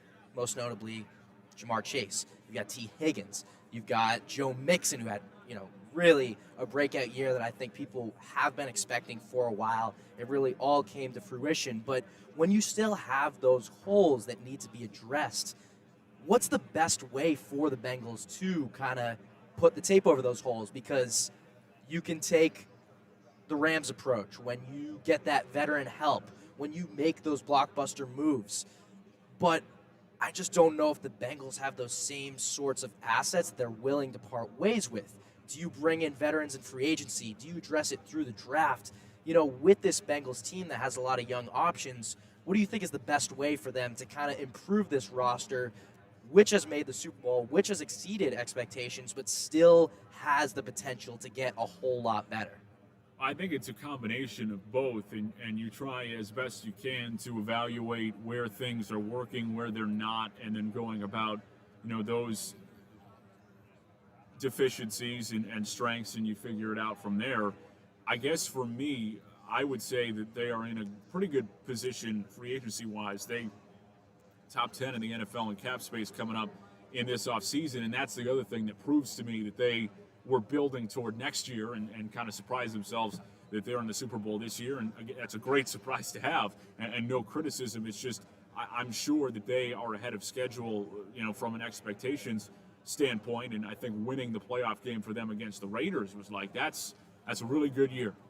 Great work, really good year. We're going on the road as, the underdog in Tennessee. We'll see how it goes. And it certainly went all the way to Los Angeles here in the Super Bowl. But to me, they would figure to be players in free agency. I would imagine that they would go out and try and fill some of those holes in free agency. If there's a quality guard that they can go after or a quality, tackle, they could use some help on the perimeter on that offensive line. And the same way for a secondary piece. And it's more just as Greg, I thought, outlined for us really well over, the couple of minutes that he was joining us yesterday. It's all about team evaluation, all about team fit. So what are they going to do is really going to be dependent on how they go about evaluating free agents. And and whether they feel like they're better off, going out in the draft. And there's a number that always sticks out. It's about 30% of free agents end up working. So it's not like a high percentage way of going about making your team. And even the Rams haven't really done that. They're more through trade guys that, are certainly valuable pieces that that teams are going to expect a big, in some cases, a very big return for. And that's what the Rams have done. They've, shipped away their draft assets and said, we're going to bring in the big guns. And it's worked for them so far, at least getting to this big game and for, a second appearance since 2018. I'm just not sure what the Bengals are going to want to do. And that's really the heart of the situation, how they approach the offseason. But offensive line, it's a great place to be. I mean, you want to have the money to do it. You've got the draft capital to do it. We're going to go out and try and shore up the guard or tackle spot, want a few pieces in the secondary. But, again, they've got that quarterback in place. They've got that offense in place to really make things happen. Yeah, and listen, we talk about, as excited as we are for this Sunday game, we have to consider what happens beyond it. And I think that the Bengals are in a great position. You look at the Rams, and they don't have a whole lot of assets going forward. You're probably not going to be able to afford Odell Beckham because of the cap situation. He's a free agent, made the most of his opportunity. And you've got some guys going out. So I look at this Rams roster, and I'm concerned about them in the future. Matthew Stafford's not getting any younger. I don't know if you're going to get that same success that you got out of Cooper Kupp this year. So got some movement here. Brandon Marshall. Oh, my goodness. Brandon Marshall joining the show here on One. Brandon, we appreciate you taking some time. How are you? I like the Super Bowl ring, by the way. I have to bring it, man. It's a Super Bowl weekend. I want to show myself off. The hard work and the dedication. There it is. If you want to check it out, go ahead and check it out. do you mind if I ask, do you know how many diamonds are in that thing? They told us. I forgot, to be honest with you. I forgot. So, I got to go back and look at the little certificate. The reason why I even ask is because I remember the Patriots when they had that 28-3. Yeah. They put 328 diamonds in the Did they? ring. Yes. That's fire. So I don't know if there were like That's 329 fire. in that one. That's fire. No way. I think it's definitely. I'm not sure how much. Wow, that thing is beautiful. Thanks, man. Appreciate it. Congratulations. So you were a 5-year member of the Denver Broncos, of course, winning in Super Bowl 50. What sticks out to you the most? Being back here for Super Bowl week, having gone through that experience, playing with Peyton Manning in his final ride, and his final game even, Yeah. What jumps out to you about winning the Super Bowl? It's something you dream of as a kid. What was that experience like? The whole experience. And to be honest, I actually just did an interview with Vernon Davis. And he said, that we dream of playing the Super Bowl. I never had that dream. I only dreamed of playing in the NFL and competing at the highest level. So going to the Super Bowl was like a bonus. It was almost like it was far-fetched. Right? I never even thought it was obtainable. So the first time we went, we lost against Seattle, and I was on the sideline. I remember I was standing next to Champ Bailey, and I said, yo, how many times have you been to the Super Bowl? And he said, it's my first time. I said, how many years have you played? He said, 14. I was like, that's crazy because it's my second year. It's my first time, and I'm already going, So going to the Super Bowl is probably one of the most exhilarating feelings you can have. Not only that, is the way we went both times. We beat Tom Brady both times to go to the Super Bowl, right? The GOAT. You look at Tom Brady like, oh, this crazy figurehead. So we beat him to go to the Super Bowl. And the second time we went, it was just magical. It was like a movie. It was surreal. It was a lot of stuff was in slow-mo almost, It was one of the greatest moments of my life. You were able to play in a Super Bowl as a 26-year-old. Yeah. And you look at this Bengals team that has a lot of youth, most notably Joe Burrow and Jamar Chase, two younger guys. I guess for you, and I understand it's not year 1 or 2 when you played, but I guess does that mentality change for them as guys that haven't really been in the playoffs before? Is that difficult for a younger guy, a rookie, second-year guy, to play on the biggest stage? I think it can be because, the first time we went and we got blown out, it was a lot of our first time playing in the Super Bowl. Peyton was the only one really with experience. Maybe Wes Welker played it as well. But we didn't handle that week properly. You know, it was just a lot. It was in New York, bright lights. It was just a lot going on. But the second time we went, we had been there, right? We already had been there, so most of our guys had experience. So I think we was able to take it all in, right? Enjoy the experience, but just kind of just calm ourselves and understand the assignment. Like, okay, this is, you know, who we're playing. This is the game plan. This is what we got to do to come out on top. So I think it does matter.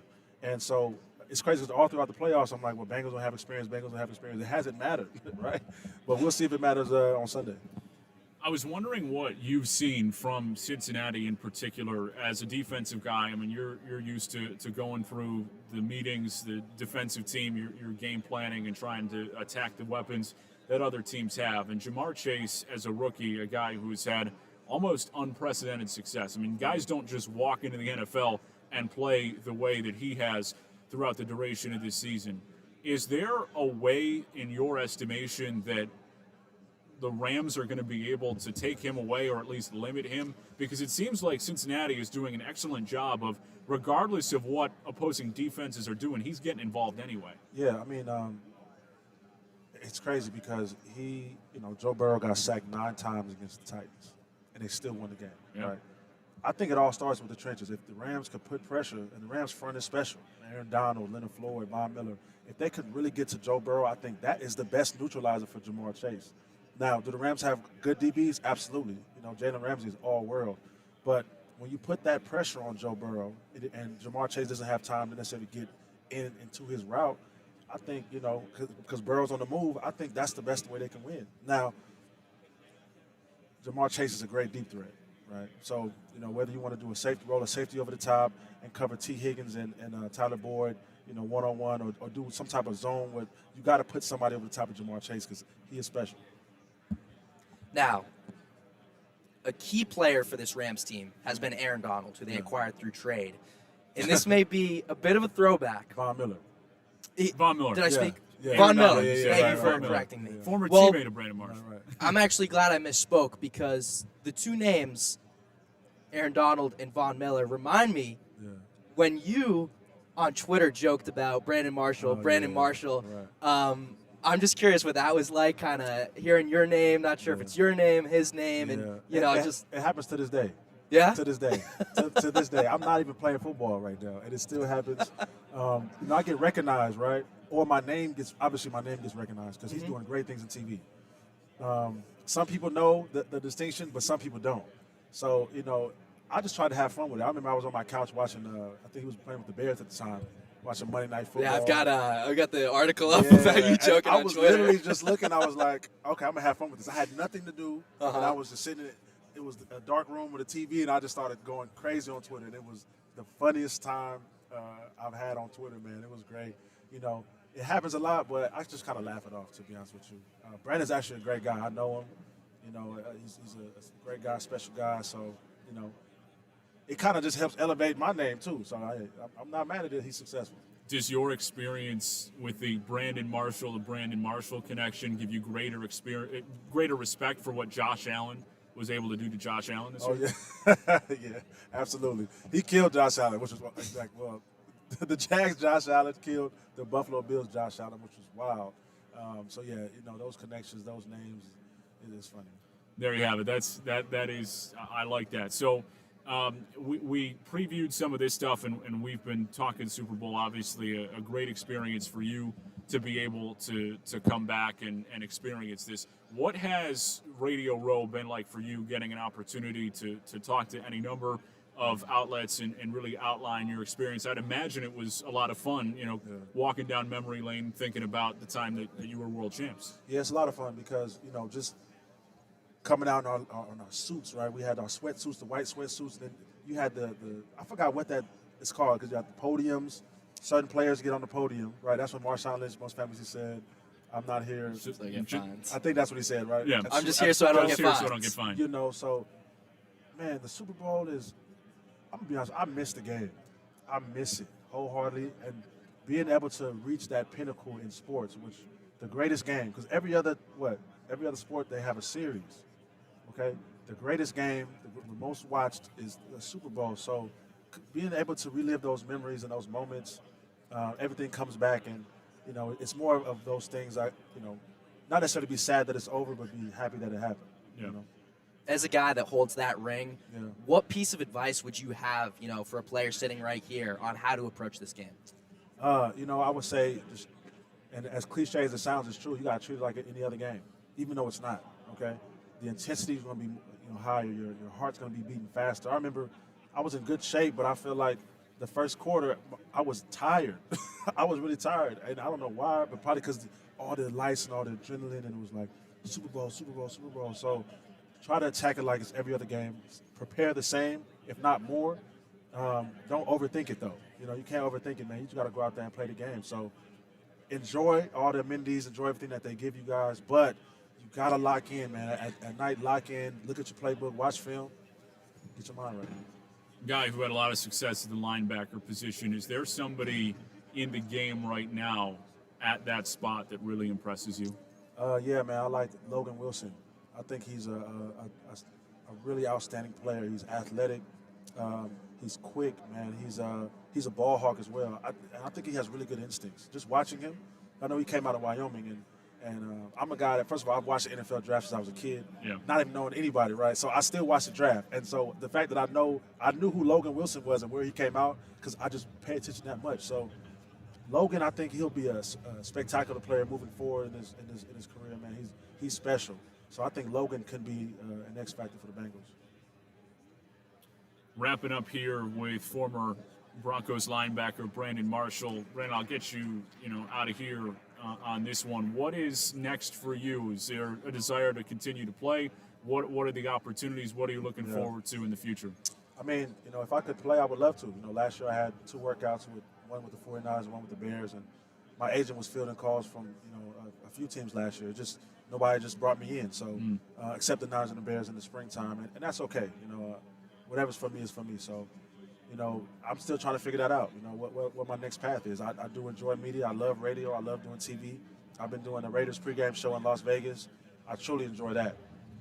There's nothing like playing the game, but if it's my time to be done, then it's my time. So, maybe I'll move more in the media. We'll see how that goes. Well, I think you'd certainly have a future in it, and we appreciate you taking some time. Whatever the future may hold for you, certainly good luck with that. Brandon Marshall, Broncos linebacker, appreciate you taking some time. Appreciate that. One-on-one continues here live on YouTube, from the Los Angeles Convention Center as we wrap up here with former Broncos linebacker Brandon Marshall. I mean, a great guy to talk to, and awesome to get that insight from him, just managing the emotions of a Super Bowl. I mean, that's such a huge factor in all of this that I think sometimes gets overlooked because, you're talking about the matchup. You're talking about, who's blocking this guy, or how are the Bengals going to handle the Rams pass rush, and all of the stuff that goes into it. And yet, it's about managing the emotion of the game. Yeah, I just think we're so lucky to hear from a guy who is sporting the ring that, that was so cool seeing that right in front of our face. A guy who has experience, a guy who's been there, has won, played with some elite talent. I mean, not everyone gets to play with Peyton Manning, despite, being around all those years. I just think that we're lucky to be able to speak with someone. I thought it was so funny. It's sitting right here. I mean, I could have reached out and put it on, but listen, you look at Matthew Stafford, right? A guy that wasn't able to really win much of anything in Detroit, didn't have that much playoff experience. And then you look at, a somewhat inexperienced Bengals team, and to have those proven winners kind of, either on your team or giving you that kind of advice, I mean, that's just invaluable to either team. So awesome to be able to hear from a guy who's played on the highest stage. Yeah, and I think that experience is so crucial, and it's something that probably goes a little bit undervalued in this type of situation, and it's very different. There's going to be a lot of first-timers for the Rams as well. Von Miller has been there and done that.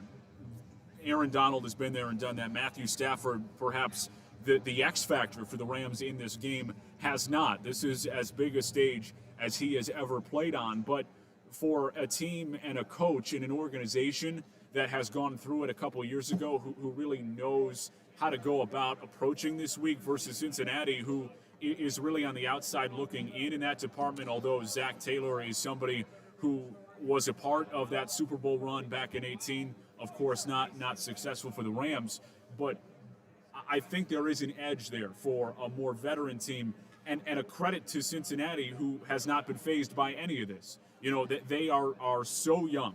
They don't even know what they don't know. I mean, they don't know how big of a situation that they are rolling into, but it's just been really impressive the way that they have handled themselves throughout this playoff run.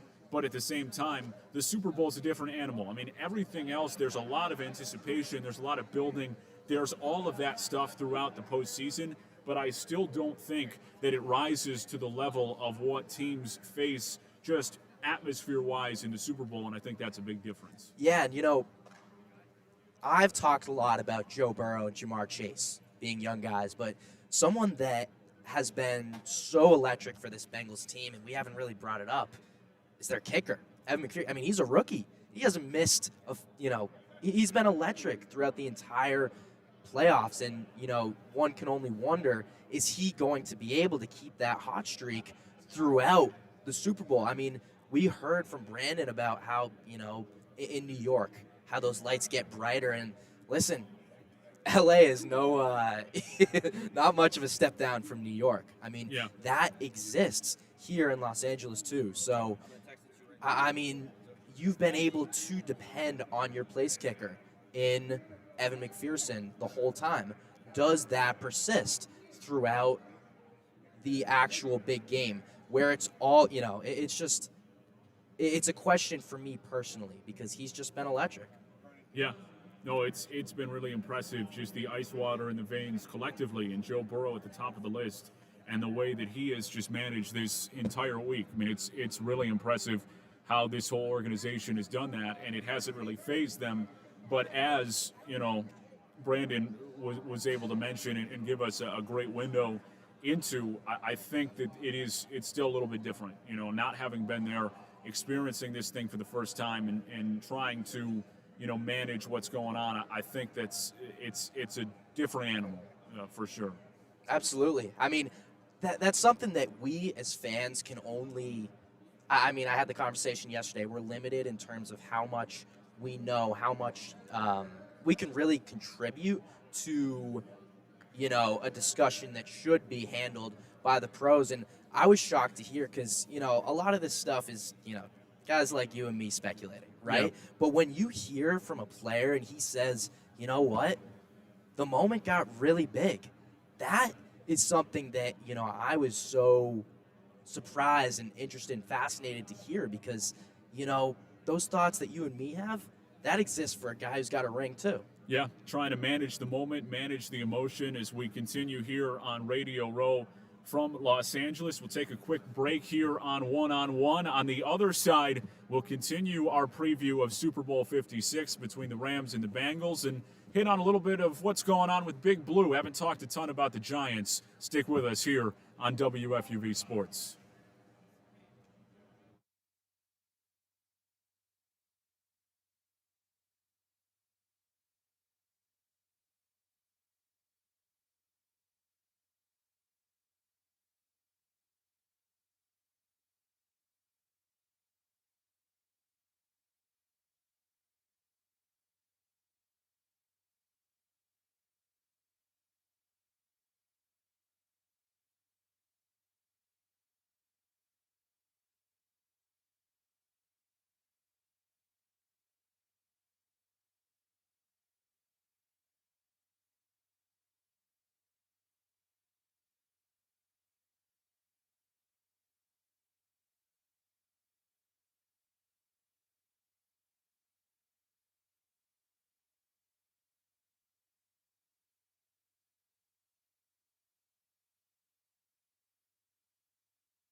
Coming up on the final hour here on One, New York's longest-running sports call-in show.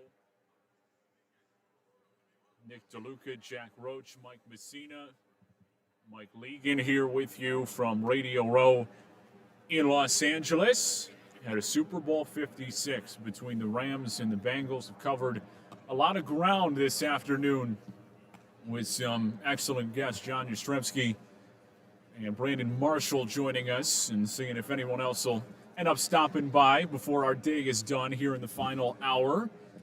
But, getting a lot of discussion in about the Nets and the 76ers, the trade, sending Ben Simmons to Brooklyn and James Harden back to Philadelphia, getting through the Super Bowl preview and what to expect, and some outstanding insight from Brandon about just the way that this game can change your perspective and the difference of playing in the Super Bowl, trying to treat it like any other game, but it's just not necessarily possible to do it in that way, and the adjustment period that might be apparent for the Bengals. You feel like as the younger team, the team has not been there and done that, and again, a lot of new for the Rams as well, but you feel like their organization might be in a little bit of a better position to handle all of those things, and certainly fascinated to see how that goes. And we'll as the final hour wraps up, have to touch on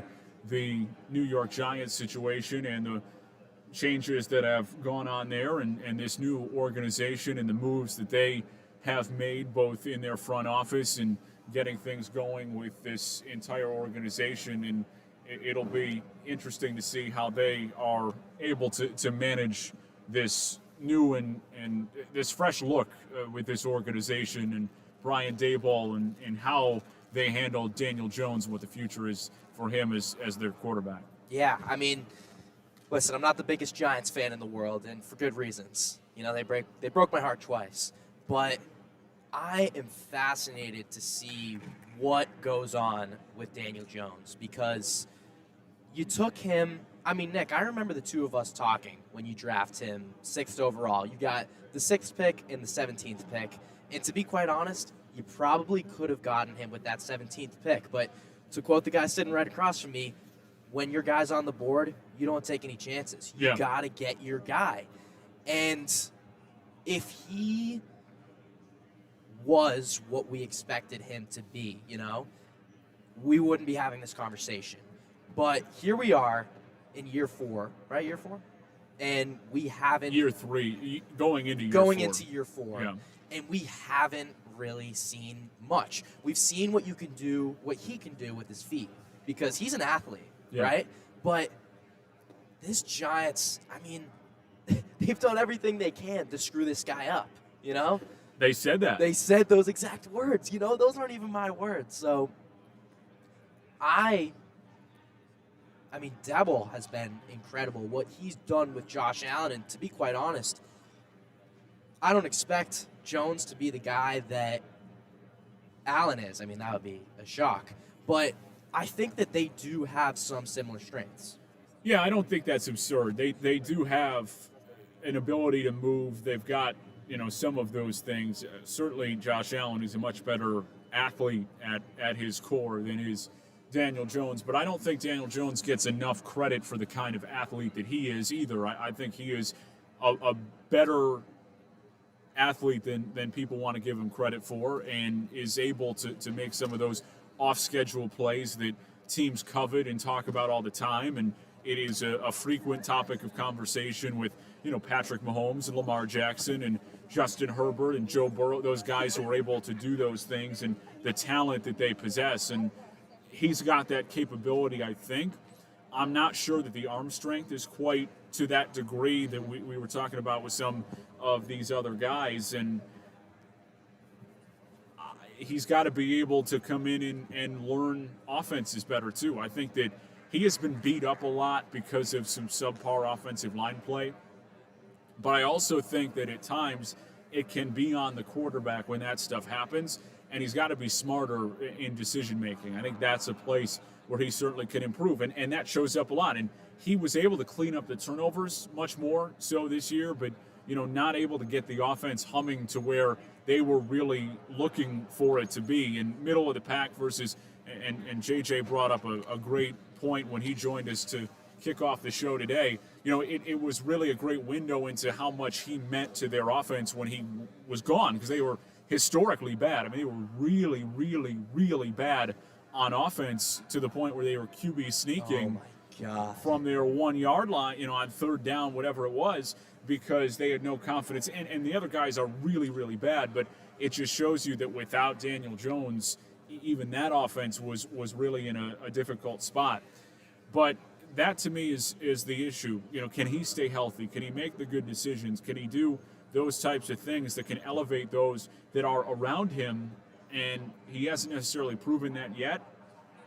See if Brian Daboll can be that type of guy and that type of influence on Daniel Jones that he was for Josh Allen. But I also think that there's not enough credit being given to Josh Allen in a lot of these situations too. I mean, he is a guy who came in with the open mindset, who wanted to be coached, who had that athleticism, but was also humble enough to know, hey, if I don't be receptive to the coaching that I've gotten, then I'm not going to be successful. And he said it 100% right when he signed a huge contract extension with the Bills to remain, and that's his made it moment. But he said, the Bills are not paying me for what I've done. They're paying me for what I can do. And, I only want to get better. I'm looking to get better. I'm continuing that chase to try and be the best player that I can be. And there's value to that. And does Daniel Jones have that same type of mentality? I think that from all accounts, he's got that right mindset, that it's there. But is he that type of player that is really going to be that receptive to coaching and get it? And a lot of times, some guys are willing, they just don't end up putting it together. They don't get it.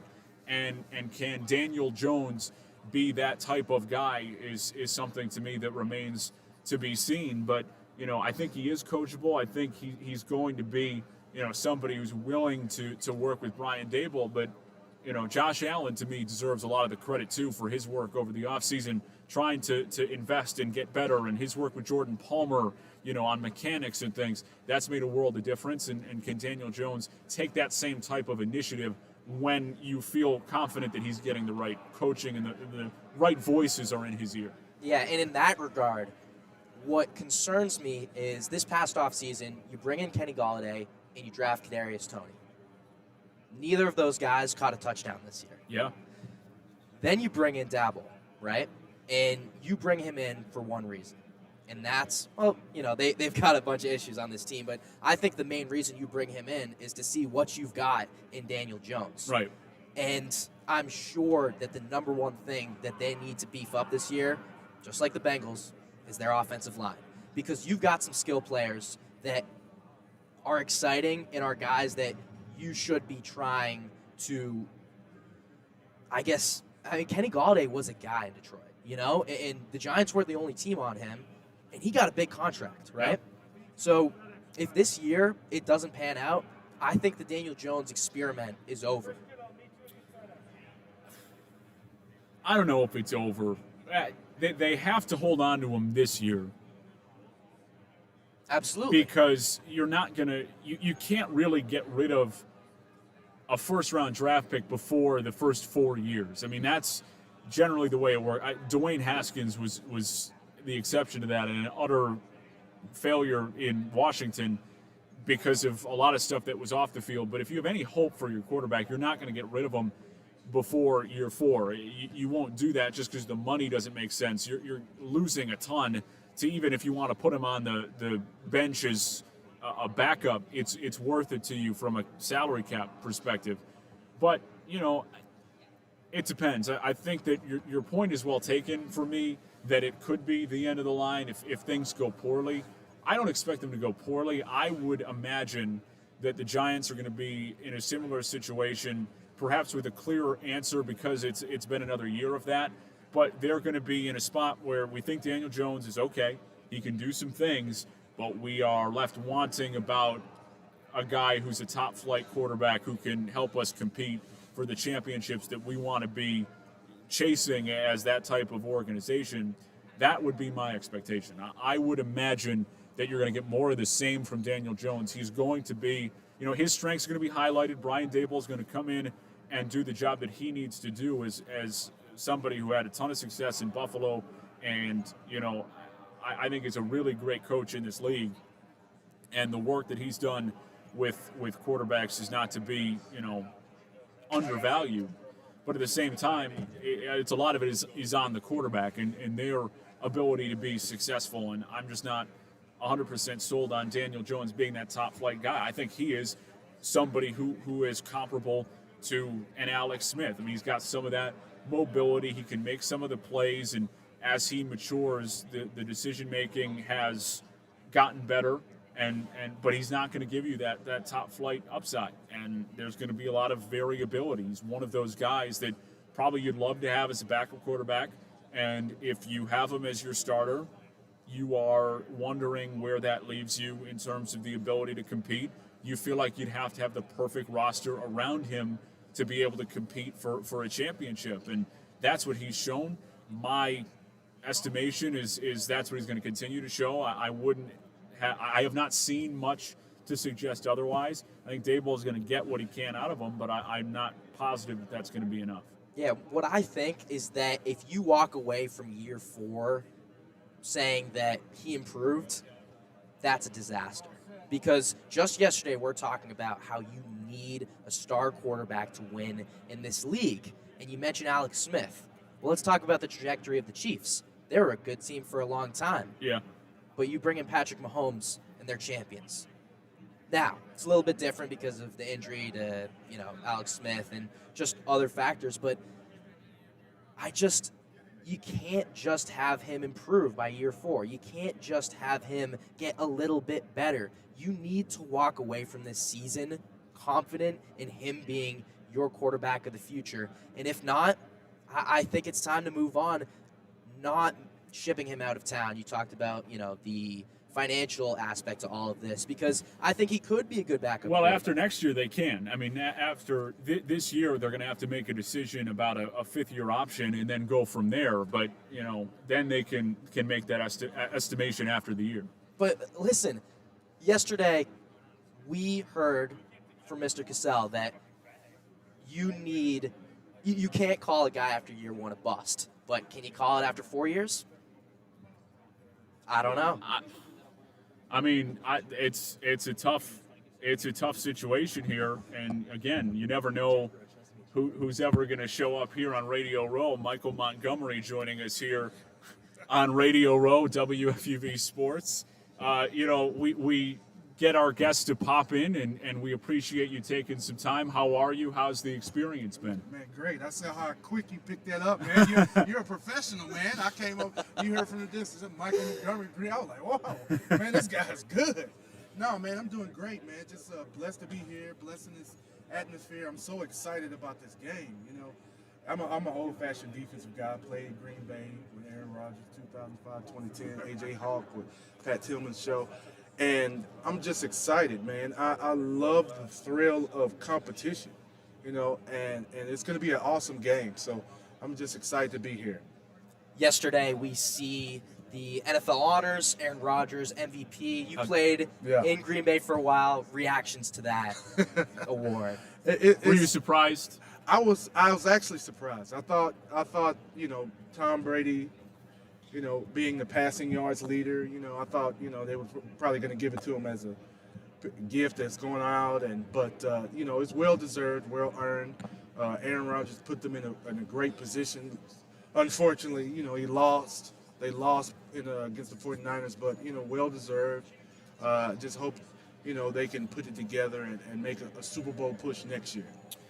You were a part of a Green Bay Packers team that advanced to the Super Bowl, if I'm not mistaken, right, and ended up winning it back in 2010 down in Arlington. Mm-hmm. We have talked to a number of guests throughout the week, just getting an understanding of what this experience is like as a player. You work your whole life to become an NFL player, and the dream, of course, once you reach the NFL, is to win the Super Bowl. the environment is so huge. The atmosphere is incredible. What is it like trying to manage the emotion of going into this game that is something you've dreamed of your whole life? Just talking to people who've done it. Fortunately, there was a player at the time that won a Super Bowl while the Green Bay, and he said, just manage your energy, because with the Super Bowl, the Super Bowl, when you get there, the game don't start till maybe 3 hours later. So you got to manage your energy, your warm-up time, your adrenaline before it leads up. So you just got to manage your energy level, your adrenaline, and let it go when that first game starts. A team that had tremendous success during the regular season, but didn't really have that same success in the playoffs was the Dallas Cowboys. I'm from Texas, so this is every year. Every year they have a lot of success. Well, I wouldn't say that. Every year they win their conference and get in the playoffs and lose. And I have a friend of mine. I always make fun of him. I fell asleep and I woke up. I was like, when did Dallas lose? At the last minute. Like, how did you know? I was like, it happens every year. But I was very disappointed because I thought they had a lot of great pieces to go far this year. They had Pro Bowls from each side of the ball on offense and defense, and it was just another disappointing year like last year. So. And as a follow-up, the coach of the Cowboys was Mike McCarthy, who you were able to play with. What made Green Bay so great when we went on to the Super Bowl and when we went deep in the playoffs, we had a defense that matched our offense production. We had great players on both sides of the ball that can, help, each other out when they win games. Because, look, we're all human. Aaron Rodgers is not going to throw for 300 yards and 5 touchdowns every game. He might throw some picks or whatever. That's the game. You never know. It might tip, pass, and go. So it had a great defense by Charles Woodson, Cullen Jenkins, Clay Matthews, A.J. Hawk. He's not over there. I don't see him. But we had a great defense that offset, any mistakes or anything the offense had. So if the offense had a bad day, the defense can, balance that out and get a victory. Michael, this to me is a really interesting Super Bowl for a number of reasons. The Bengals are a little bit ahead of schedule. You feel like their offensive line might not be the greatest, and potentially a really good defensive line for the Rams is positioned to be, is going to be able to take advantage. I'm curious for you, as somebody who came in and as a defensive lineman, I'm sure that you saw matchups where this is somewhere where we can really be good. We can go out, we can dominate this offensive line that we're going to play on Sunday, whether it be in the playoffs, regular season, otherwise. What was the mentality for you, for the rest of the defensive line, for the defense in the meeting room, when you're looking at the guys across from you and you're saying, you know what, I think we can have a really good week? Yeah. I think our advantage was playing in our role. When it comes to defense, especially defensive linemen, we have a certain gap, and it's our job to stay in that gap. And if any play or the ball comes, we protect that gap and play good gap sound defense. And when it comes to pass rush, when they do decide to pass the ball, every D lineman has a pass rushing lane, and if we get too high past the quarterback when we rush the passer, it's up to our job to retrace and cover ground so we won't leave any quarterback to start running and get extra yards or convert on the 3rd or 4th down. So I think, like, when we're rushing the ball, we got to make a sound decision on that, not to get too high up on the quarterback where he can flush out and take off running upside. So I think being a conscious effort of controlling the quarterback, like case in point, the Super Bowl, it was our job not to rush too high.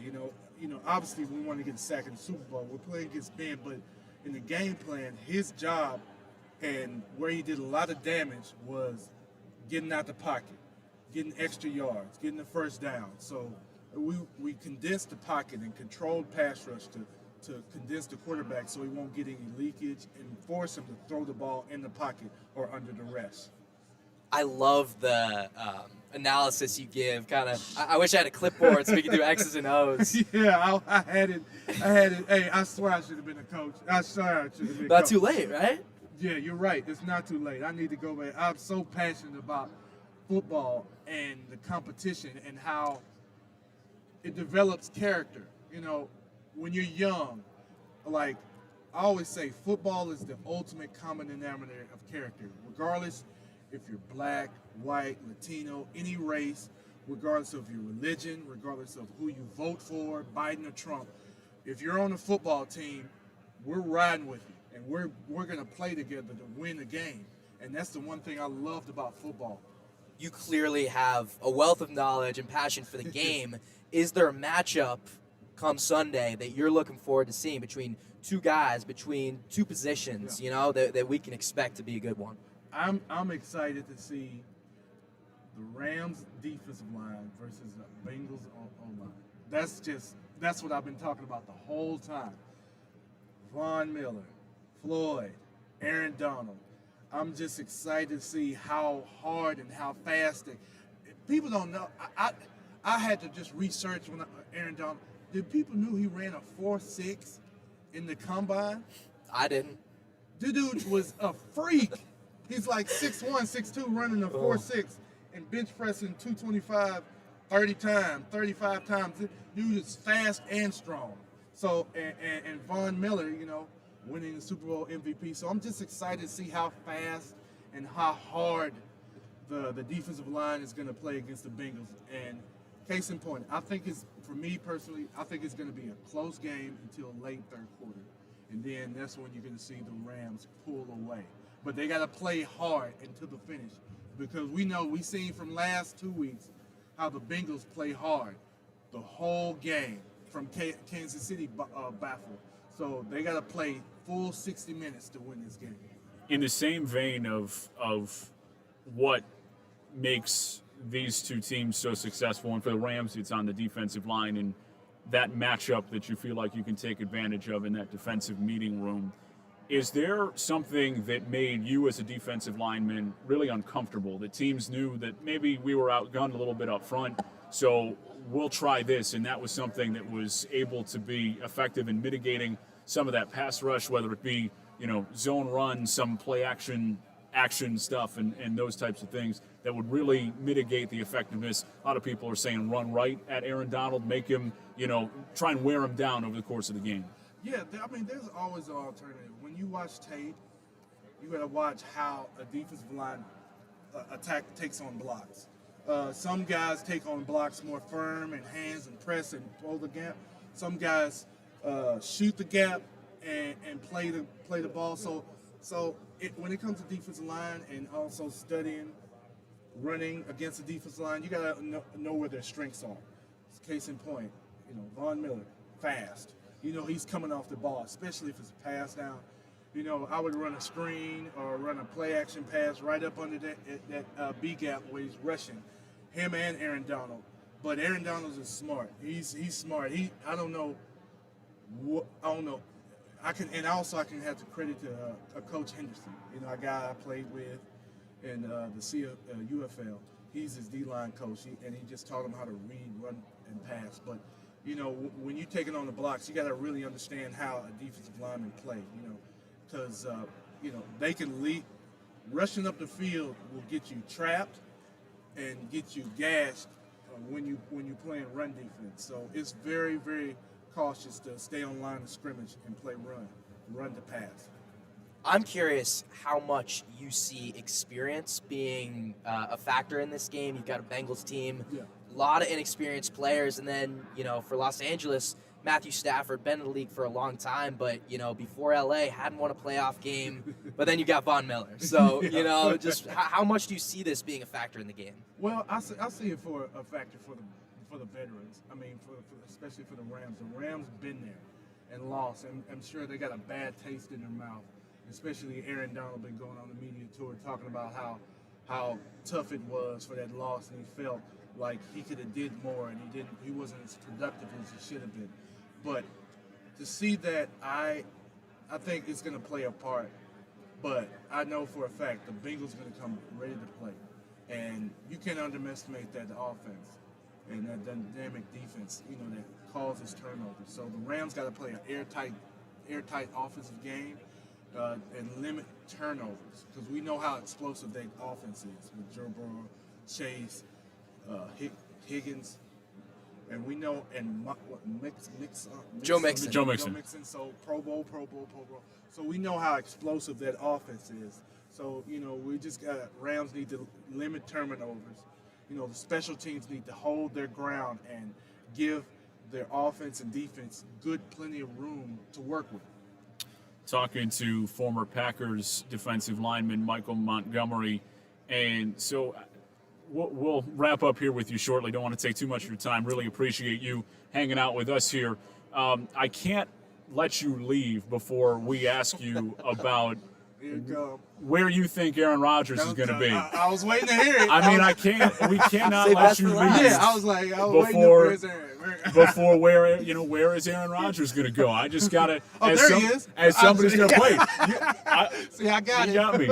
I was just, he was in LA last night, so I figured he must have rolled up. But just from your experience, knowing him as a former teammate, getting a chance to play with him, getting a chance to play with him while Brett Favre was still in the fold, a really unique time at his career, and to see the way that he has grown from there.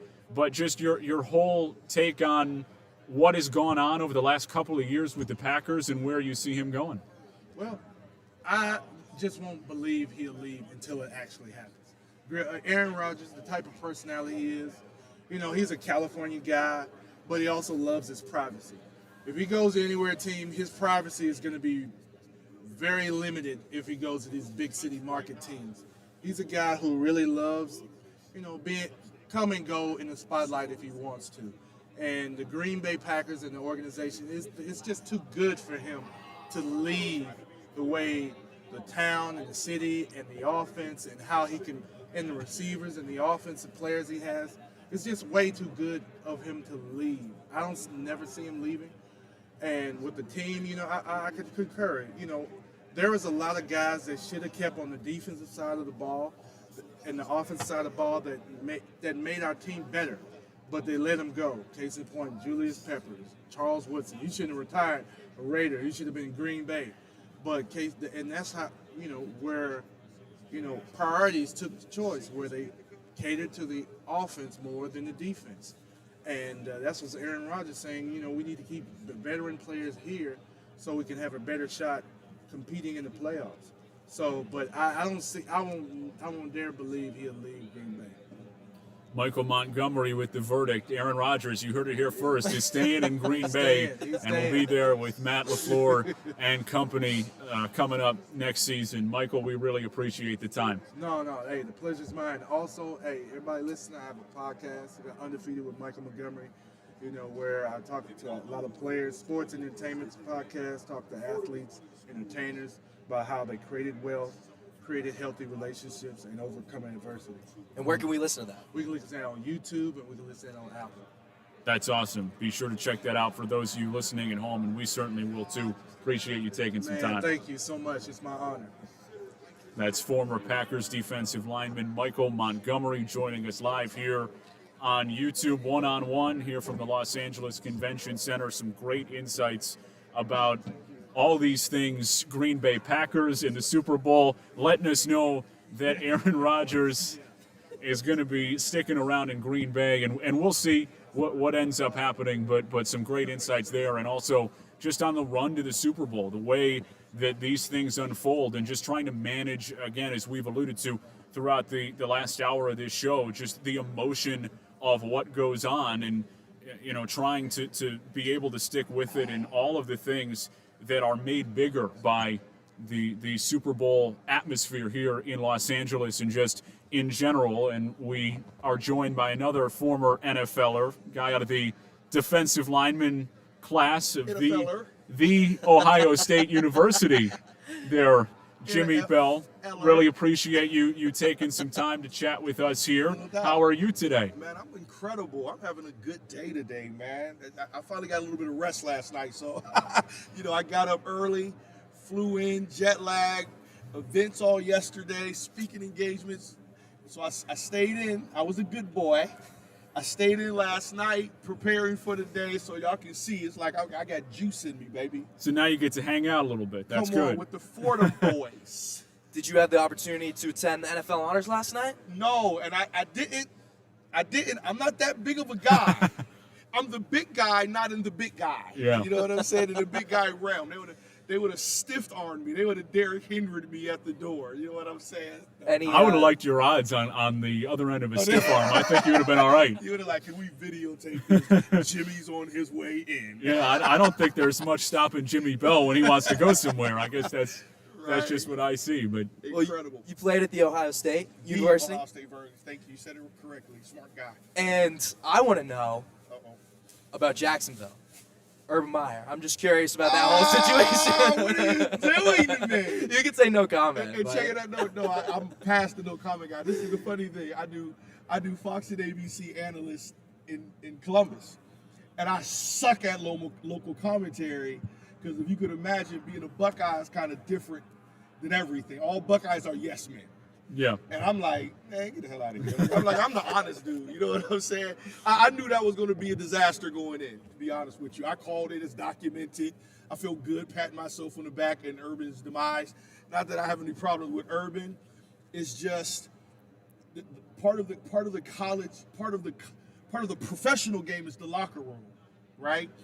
And part of your hustle in being a successful coach is that you have to understand the different parts of what you have to manage to get the productivity that you want.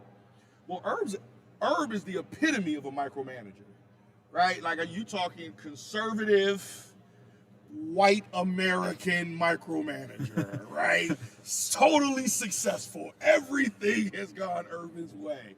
So think about it. His first move was to hire, during all of this racial stuff and colorism stuff in America, you hired a dude that got fired in Iowa, and your excuse was, hey, that's just my homeboy, and I vetted him because he's my boy. I don't think he has, we're having a problem. I said, oh, he's done. But I knew he would be done before that because he's just so used to having a particular type of control. And how would he look at men who looked at him as just part of the puzzle? Like, homie, you're not my dad. You're not my uncle. You're really not my superior. I make more money than you. I'll get you fired and I'll still be here, homie. Well, you know what I'm saying? How would he handle that? So the crazy thing is, and you guys mark it here, and I already said this, more stuff is going to come out at the college level. Because if you think about, if he had the audacity to operate in that fashion with grown men, how do you think he handled a lot of these kids and their families? Yeah. Right? And some of the kids, 2 of them has actually already come out. But as it keeps going, if he doesn't disappear, some more stuff will come out. Unfortunate. Yeah, it is unfortunate, and I'm not convinced that he's 100% done in college football. I just think he's been that successful that somebody along the line might just take a chance on him. Another one of your stops getting onto the NFL, the New York Giants, who just brought in an entire new regime, new general manager Joe Shane, new head coach Brian Daboll, both coming over from the Buffalo Bills. What do you make of that move? Interesting. Proximity matters, and you guys know this. Being the Jets and the Giants is just as big as a rivalry as Ohio State, Michigan, right? You get into the AFC North. That's a rivalry. No one pretty much intertwines, and the fact that you do have a Buffalo Bills, you picked up pretty much everybody from them. But sadly, the Giants have been making poor organizational decisions for some time, and what happens in football, and you guys can see this, it's a culture trend. Everybody wants to follow the trend. Well, instead of finding their formula for success, whatever they think it is, and roll with that, now they're looking at what did that team do that was successful last year. Okay, let's get all the Buffalo Bills guys. Okay, so what are you going to do? Cincinnati wins tomorrow? You're going to fire the guys next year and get all the Cincinnati Bills guys? You see what the Cincinnati Bengals guys? And that's what they're doing. I think they're just continuing to make these organizational hires and fires without a plan. It's kind of like the Cleveland Browns model, right? Hire somebody, see what sticks on the wall. If it doesn't stick, then you fire them. Then you keep doing that thing, and then you get Baker Mayfield. You know what I'm saying? So, Not a Baker Mayfield fan? Listen, homie. The day Baker Mayfield planted that Oklahoma pole in our O, Oh my goodness. the Lord Jesus himself said, "Okay, bro, I'm going to raise up Joey Burrow to take your spot." So Baker's going down the tube. I don't know. I'm telling you, Ohio State is not. I'm not so much of a fanatic, but Ohio State is such a fanatic. I said the irony of this guy getting drafted number 1 spot, that comes with a little different level of responsibility when he has that type of history with Ohio State. Yeah. It hasn't worked out for him. Like, the gods will not let it come into play for him, and it won't. You mentioned Baker Mayfield, and you look at this Rams roster, and a big reason why they've had so much success in this postseason is Odell Beckham Jr. I guess, what do you make of that situation, kind of having to pick between Baker Mayfield and OBJ, and the Rams clearly getting the better end of that deal? Hey, you ever had those two? You ever had some frenemy relationships where your homeboy was a narcissist, but his girlfriend was a narcissist too? And you're counseling each one by the day of the degree of their narcissism. Well, that's Cleveland Browns and Baker Mayfield, right? They got caught up. Lane Kiffin. How did Lane Kiffin rise the way he did? His history and continue to get jobs. Well, narcissism know how to get the soul of people to get advantages. Well, Baker, I think, operates in that narcissistic perspective. I think a lot of major organizations operate in that same perspective. So when things weren't working out, instead of being honest about what's really happening, you find a scapegoat. OBJ has been the Browns scapegoat since he left New York. To be honest with you, he's been a model citizen at the Browns. Nothing. You ain't heard nothing from that dude at the Browns. And every week, every excuse for the Browns sucking since he's been there has been him. So, again, they're getting the karma of their choices and decisions. You see what I'm saying? So it wasn't OBJ. It was Baker. And check this out. I'm not saying Baker's bad, but he was overdrafted. And the thing that hurt them the worst, he was overdrafted the number 1 guy. The number 1 guy is a franchise changer. I'm talking physically on the field. I think he did invite some incredible things franchise-wise from attention and energy, but he wasn't physically the type of guy that you needed to elevate your program for 10 years. You see what I'm saying? So it was Baker and not OBJ to me. But to be fair, Geez. Oh, boy. he's really good in the Hulu commercials, right? Hey, listen. I put a post on the other day. I said Baker Mayfield, 5,000 commercials, and I said Joey Burrow, only 1 Super Bowl. You know what I'm saying? What do you want, the wins or the commercials? You know what I'm saying? I would say you want the wins, but I guess that's up for debate. Talking with Jimmie Bell, former defensive lineman at The Ohio State University and with the New York Giants. You evaluated Baker Mayfield for us. Curious what you see out of Daniel Jones as somebody that Brian Daboll's coming in with the Giants, trying to work with, seeing if they can't turn him around, and has shown some promise throughout the first couple of years, but inconsistent, hasn't been able to stay healthy at times. What do you feel like the future is for Daniel Jones as the quarterback of the Giants? Sadly, he's probably done with the Giants. Very similarly, he was overdrafted for his draft, not necessarily overdrafted in number.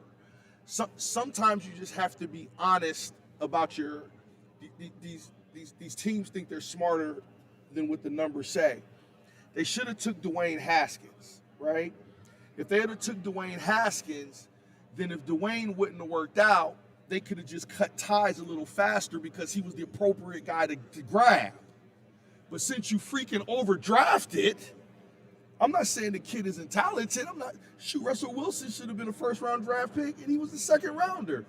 I'm not saying that, but when you're overdrafted in the economics of football, you take more chances than you should, which means there's more pressure on Daniel with a coaching staff that in the past 4 years, the tipsy-turvy, what are you going to do? So part of it, I mean, I don't think any of it is Daniel's fault. I think he's an NFL quarterback. I think he has NFL talent. I think he has Tom Brady-ish talent, right? I think with the right system and the right organization and the right coaching, I think we'll get the max out of what Daniel has to offer. But sadly, with the history of the Giants organization, I don't think they have to offer what he has. Even bringing the Bills guys in, they worked with a dude whose game is totally different than Dan's. You see what I'm saying? So what are you going to do? You seem to know a lot about the politics of the NFL draft. And I'm just curious if there are any guys that you think are going to go under the radar heading into this upcoming NFL draft. I have, and I'll be honest with you, I haven't evaluated it that way. Since you asked the question, I wish I had. But one of my, again, I'm an honest dude. So one of my loves and passions is every NFL draft watching these pundits who know everything because they're so, I know everything. I've never played, but let me tell you, I've never coached, but let me tell you, I know he's going to go 1, 2, 3, 4, 5, and their whole thing is jacked up. Like, it's totally, you get dudes. I love when you get dudes who shouldn't be drafted in a particular place. All these people say that he's not going to, and he gets what he deserves, and he gets appropriately drafted. I also hate the fact that some guys get kind of looked down upon based upon what these guys say, even though they earned their spot on the field in college, you know what I'm saying? But I also love the guys who get the opportunity because they maximize within the process, whatever necessary, to get drafted. So, you know, you haven't heard a lot about this class, so to speak, the way you've heard a lot about past classes. So going through this whole combine next month and seeing guys rise and see people talk, it's going to be super interesting. Listen, we got two of the best in the country at Ohio State. You're going to hear a lot about Olivier. But Garrett Wilson, from the day I saw him go after a ball his first year, I said, oh, that mofo's going to be a star. And he's a legit star. He's a football player. You have athletes, and then you have football players. And then you have football players who are athletes. This guy's a football player who happens to be an athlete.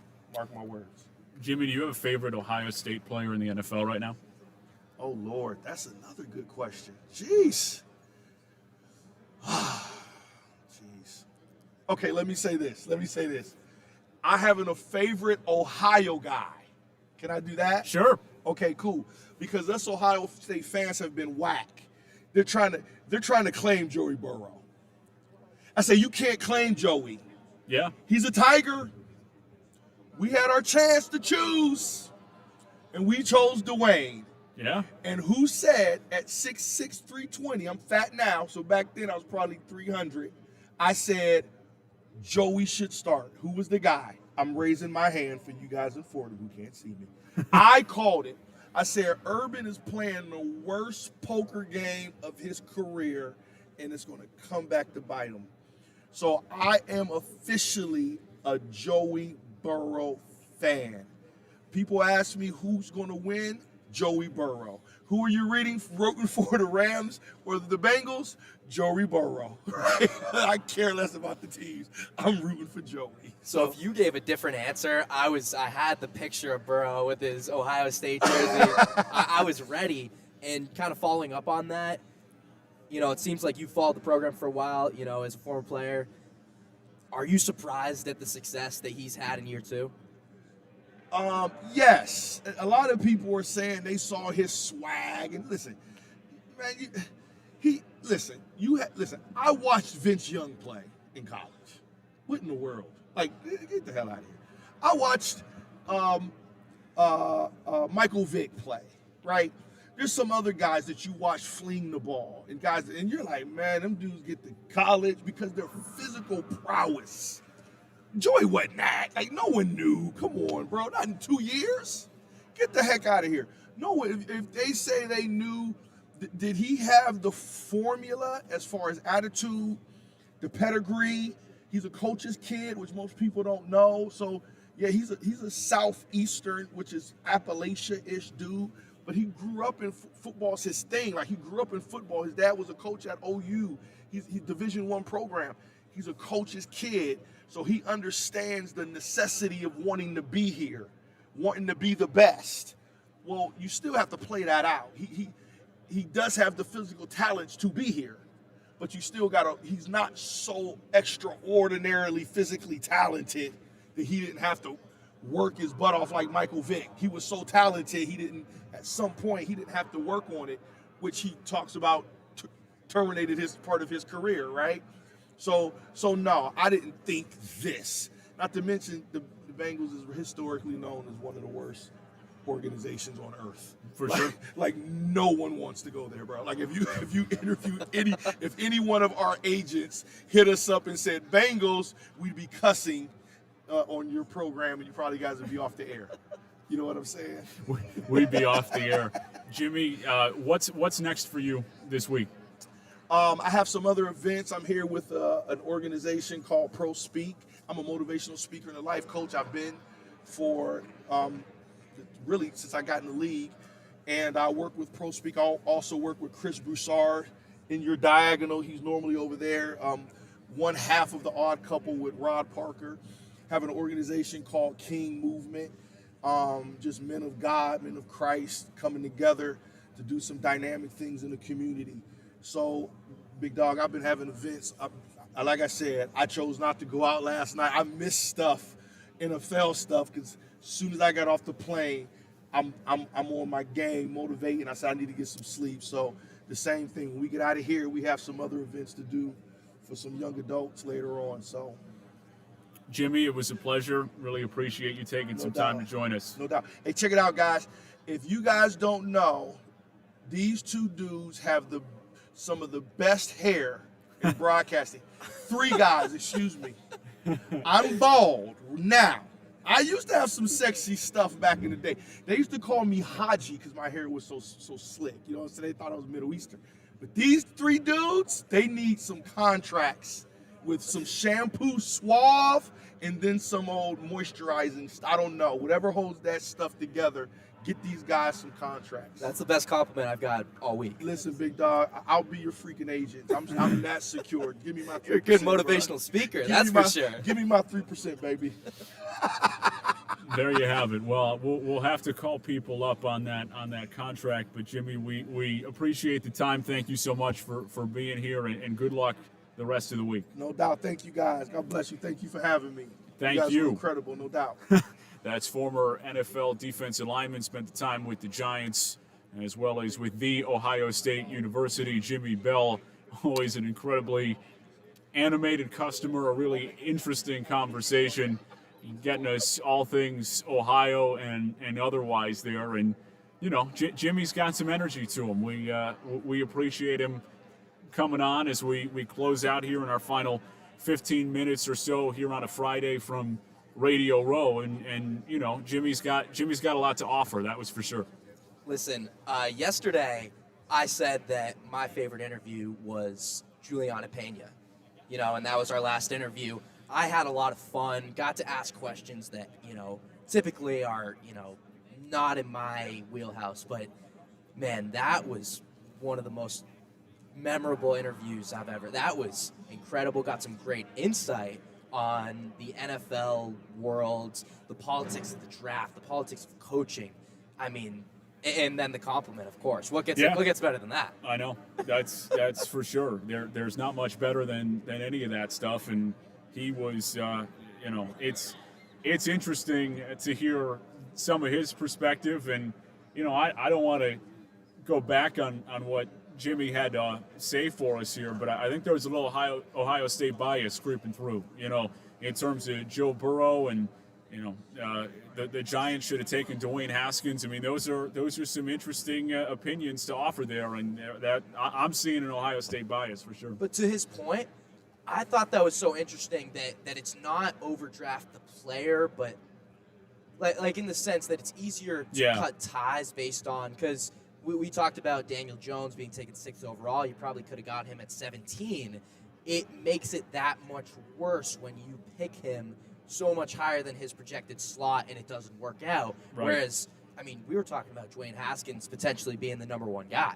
So I think that's fascinating. It's easier to move on. I mean, these are things that but I guess it's interesting. I understand the point. The point is well taken, but aren't you also drafting not for what is the easiest way to move on, but what is the best chance for success? Doesn't that have to be what you're striving for? Yeah. Because if you feel like Daniel Jones is better than Dwayne Haskins, then you're taking Daniel Jones. It's not about, or if you feel like Daniel Jones can be a franchise quarterback, you're not worried about, if this doesn't go well, I better take him at 17. You think he's really good, you're going to take him at 6. Absolutely. You got to get your guy. But I just think it's so interesting. I mean, as fans, you don't really think about the domino effect of certain moves and the ripple that something creates years down the line, So obviously, you don't take Daniel Jones thinking, well, in year 4 with Brian Daboll, are we going to be able to make this thing work? Yeah. But I just really appreciated that insight, that you just don't really get from guys that don't play on that level. Yeah, that's fair. I want to bring Mike Messina in here, too, because we've been doing a lot of talking about the Giants, and you were the guy who was covering the G-men for the entire year and a front row seat to what was a difficult season. I mean, there's no other way to slice it with any number of things, knowing the roster wasn't good enough to, Joe Judge's disasters at the podium and all of what went wrong and what has been going wrong for the last 6, 7, 8 years for the Giants. But what are you feeling seeing them bring in Daboll, Shane, those types of guys to try and turn this franchise around, and then seeing what you saw in a limited way of Daniel Jones this season? Should Giants fans be optimistic that with the right coaching, Jones has a future as the starter for the G-men? No, I don't think Daniel Jones is the quarterback of the future for this Giants team. However, I do like the fact that he is still a Giant this year. I don't think moving him before next year would make sense because this quarterback draft class is not as strong as next year's. But I do love the Brian Daboll hire, the Joe Shane hire, and the offensive coordinator, defensive coordinator. What Brian Daboll is bringing to this Giants team is something that we haven't seen in a very long time since the Tom Coughlin days. And the energy around that stadium in the press box during this season when I was there was so dull, and all you heard was moaning from the press, moaning from the fans. I remember one day, I think it was they were playing the Rams. They were down by 30 at halftime. The entire stadium was walking out at halftime. During the ceremony, it was so awful to see that a great franchise like the New York Giants couldn't have fans in their seats because of the performance they're given. But then you have, towards the end of the season, trying to sway fans to come with the medium soda, and they look at it as a slap in the face, like you're gonna offer us a medium soda to come watch a mediocre football team for 4 hours, 5 hours, just get destroyed. And then you have Joe Judge, 2nd and 10, 3rd and 10, quarterback sneaks on their own 8-yard line. Like, what was going on last year was not great for the Giants, but I do think with Brian Daboll, he can work with Daniel Jones. He's already on nicknames with him. He calls him Daves. So that's chemistry building right there, and I like that. And if they can work together, I think the Giants can have a good season this year with the new coordinators in place. Yeah, and we'll see what Mike Kafka can bring to the fold as the offensive coordinator for the Giants, getting the promotion by way of Kansas City. Was Patrick Mahomes' quarterback coach for the last couple of years. Wink Martindale, the former defensive coordinator for the Baltimore Ravens, who agreed to part ways with Jim Harbaugh and their front office, coming over to run the defense for Brian Daboll and filling out his entire coaching staff. Shea Tierney coming in from Buffalo as well, helping out in the quarterback room for Daniel Jones. So there's a lot to manage here for this Giants team, trying to fill out what has been what looks to be a pretty quality coaching staff for Brian Daboll in year one. But that has to be where the attention is. It's trying to get Daniel Jones as right as he can be into this year, and they have to make an evaluation, because after this year, is he going to go out and play so well that he earns himself another contract? Because if not, then you're just going to move on, and that's going to be the reality. And I think that to me is probably the most likely scenario. I don't see Daniel Jones being a New York Giant past this season at all. I think they're going to be able to either trade for somebody or get somebody in the draft. It stinks for that to kind of have to restart another 4-year build-up, 4-year rebuild like they've been doing the last 4 or 5 years. But look, I don't think Daniel Jones is the future of the Giants, but I do think he has a lot of potential with another organization. Nick, I want to ask you, I never asked you this yet. What are your thoughts about Daboll coming to the Giants? What do you think what position do you put the Bills in then? I think the Bills are fine. I mean, I'm not really worried about the Bills in any way offensively, because Josh Allen's just as good as he is. I mean, I think the Bills might win 8 to 10 games if I were calling the plays. I mean, I think that Josh Allen is that talented and that good at this point. And a lot of credit goes to Brian Daboll for the development of Allen, in addition to the work that he put in over a couple of off seasons to really build himself into the player that he is right now. But Ken Dorsey's been a guy who's going to take over as offensive coordinator, who's been in the room, was the passing game coordinator the last couple of years, winningest quarterback in college football history, guy who knows football, who Josh Allen, banged the table for to come in and call the plays. Joe Brady, a former offensive coordinator, a guy who had a ton of success with Joe Burrow, who's hanging on that wall as, a quarterback making it to the Super Bowl, and his development at LSU. Joe Brady got a ton of credit, and it didn't work out in Carolina. But to me, that's more of a reflection on Matt Rule and an entire organization that probably needs to reevaluate where it is at the moment. So I think the Bills are going to be fine. I'm more interested to see how Brian Daboll transitions to becoming a head coach, because that is something that's certainly very different from being the offensive coordinator. I think that he is somebody who is great at commanding the respect of a room, at being somebody who is able to create and forge relationships with the entire locker room, and is somebody who certainly cares about his players, and that's apparent. I mean, I thought his press conference to open things up with the Giants was outstanding. That mantra of, players don't care how much you know until they know how much you care, I think is peak Brian Daboll, and is a great window into who he has been for the Bills over the last 4 years with Josh Allen. But I'm confident that the Giants got the right coach. You're more worried about where do they sit on trying to find the quarterback, and if it's not Daniel Jones, now they're on the search for one, and how does all that work out? Exactly.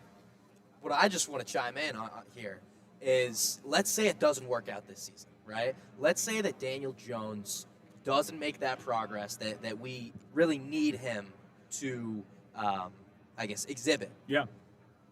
Where does that blame go?